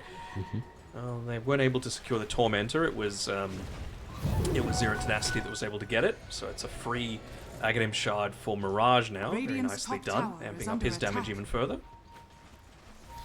Yeah, that kind of play down bottom on Walker is why Helm of Dominator is so popular right now. Oh, they found the Sand King. There's Naga. Naga's not quite there. Has the Blink Dagger available if you wanted to Song Blink in, but BKB already popped by the SK, not wanting to give up another one of those big teamfight ultis, and it was a really quick Rochebury spawn as well, so it's already down there in the bottom pit. Feels like OG are happy enough to wait. They want it to come towards this top side of the map. They want it to be closer towards their outpost, so wouldn't be surprised if they start setting up a bunch of vision around this area at this point. They've already placed some deep-ish inside of the Zero Tenacity jungle. Are they going to be able to get away with just stealing this away, though, while OG are patiently waiting? Could the passive gameplay come back to bite them? I think they can just go in. Yeah, they're doing exactly that. TB is in the pit. You have Fort Spirit as well to help out a bit.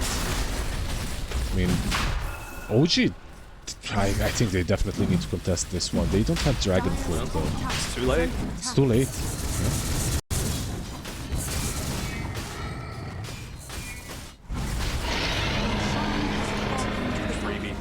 They're able to claim off the back of that, even a shield rune as well, so Mirage already has no fear when it comes to joining into a lot of these fights. He's scared of trees right now though, caught in them at this point in time.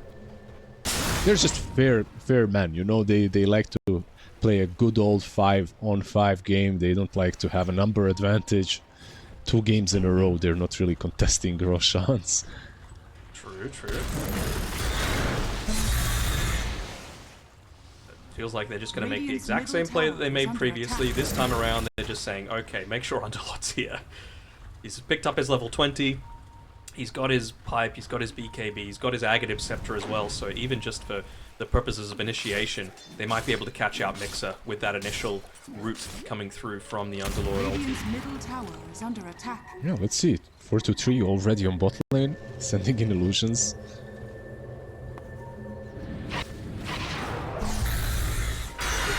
What's really cool about what's really cool about this tickle is it forced maybe an overreaction from OG. They TP'd in everyone, so they're just gonna go mid and perhaps top tier 2. Radiant's middle tower has fallen. Sure, why not? I mean, they're already starting to...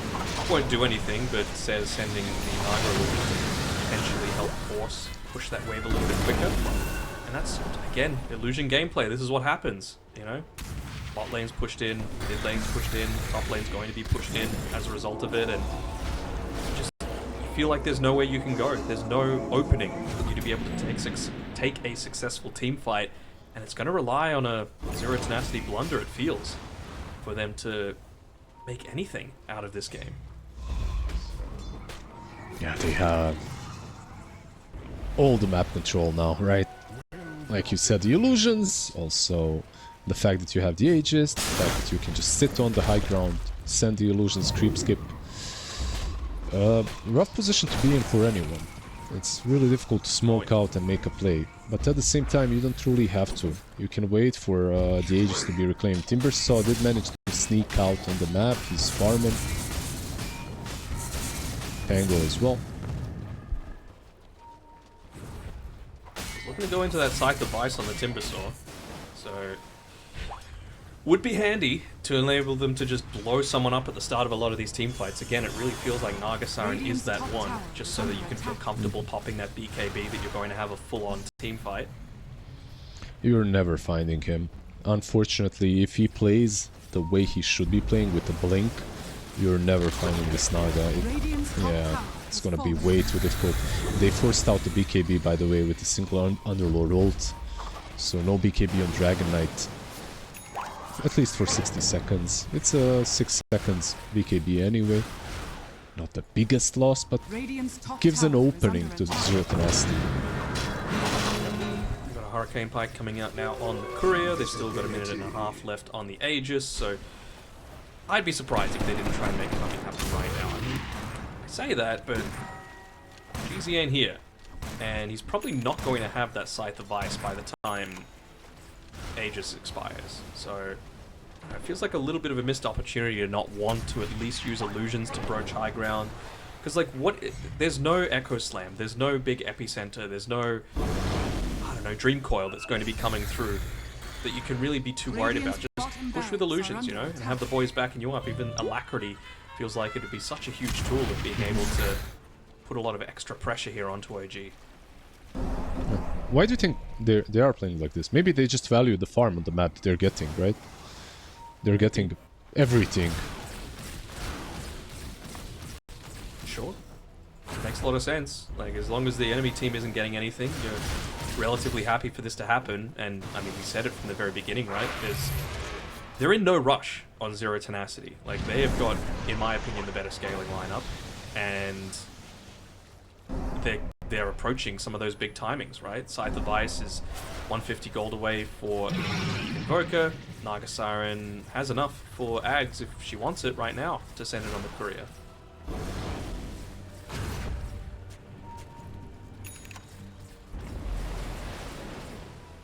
Just got a Lotus, so what are you really even waiting for? Got a pressure roll finished up from Mirage, but he's a long ways away from being able to get into that Nullifier. Really feels like 4-2-3 might even just want his boots and not the Aegis before he wants to go high ground. He wants that extra item coming through. Target didn't buy the Ags though. It's just holding on to buyback, it seems. Yeah, which is kinda understandable. They have the access to TP, you have the outpost, you are kind of controlling the map, you expect them to smoke out to you. That buyback, if you do die, you know, it might be game changing. Yeah, because if OG win a fight, it's off the back of them Stoichkov Hex. BKBs or something of that nature. Yep, they found someone. They found a pretty high quality target as well in that Pango, although it costs them the Naga. OG doing their best to try and claim their spot up on this high ground. There's a couple of bits of vision down there, but they almost just as quickly look to retreat, and they don't even get the gem off the back of that. Oh, they go in again? Heard the epicenter start to get channeled up. They've still got a couple of seconds left on that haste rune. Wasn't able to get the Ghost Scepter off, but nice force stuff coming through, and it's actually a little bit too deep here on Mixer, where he might be in danger himself, but able to pop that BKB and get himself away from the root. Consistently stunned up as the Sunstrike just a little bit off the mark there. This straightforward build from TB. No messing around. You know what you're getting from him. It's pure damage. With the electricity, even a Timbersaw dies so damn fast. Keep in mind, he has no ags, so can't really be that absolute beast up front. And even if he did go ags, you've got a Nullifier as the next item for Sand King, so it's not even going to do all that much. Quick burst of damage, but in terms of survivability, basically nothing. Maybe it was the 40-minute creep wave that they were waiting for this entire time. Double siege creep wave makes it a lot of value to use the glyph on. Would have been what enabled them to get up into that high ground, but instead, just backing off, going back to their high ground, making sure that OG can't leave their base. Might even look to yoink away the Wisdom Shrine from them that's spawning in about 30 seconds. It's just that Invoker is so damn strong right now. Like, you have this Ghostwalk Hex initiation. Base is just gone. Should be. It's Oh, maybe plus one. That damage! That damage coming through for the DK! So low. Lelis just getting the save off there. Making sure that Shad lives to fight another day, but he's not able to walk through that that Pit of Malice. He's still got a couple of seconds left until he's got that blink available. Might look to jump onto the Invoker, and does. Amount of quick damage coming through. There's a buyback on days. Didn't even have everyone joining the fight on Zero Tenacity either. 4-2-3 just going away towards that next item for himself. Could have been way better for OG, and at the same time it could have been way worse for them if Dragon Knight died, right? So overall, I think they're kinda okay with this. The buyback, of course, is not amazing, but at least they're not just on the receiving end. You know, it feels bad. Like, sometimes we don't talk about the vibes in the game. It feels bad when there's just one move after another collapsing on you, and you can't even catch a breather, you know? At least you demonstrated to yourself you're in a fighting shape. You can't take these targets down. You just have to play all the right moves correctly. Yep.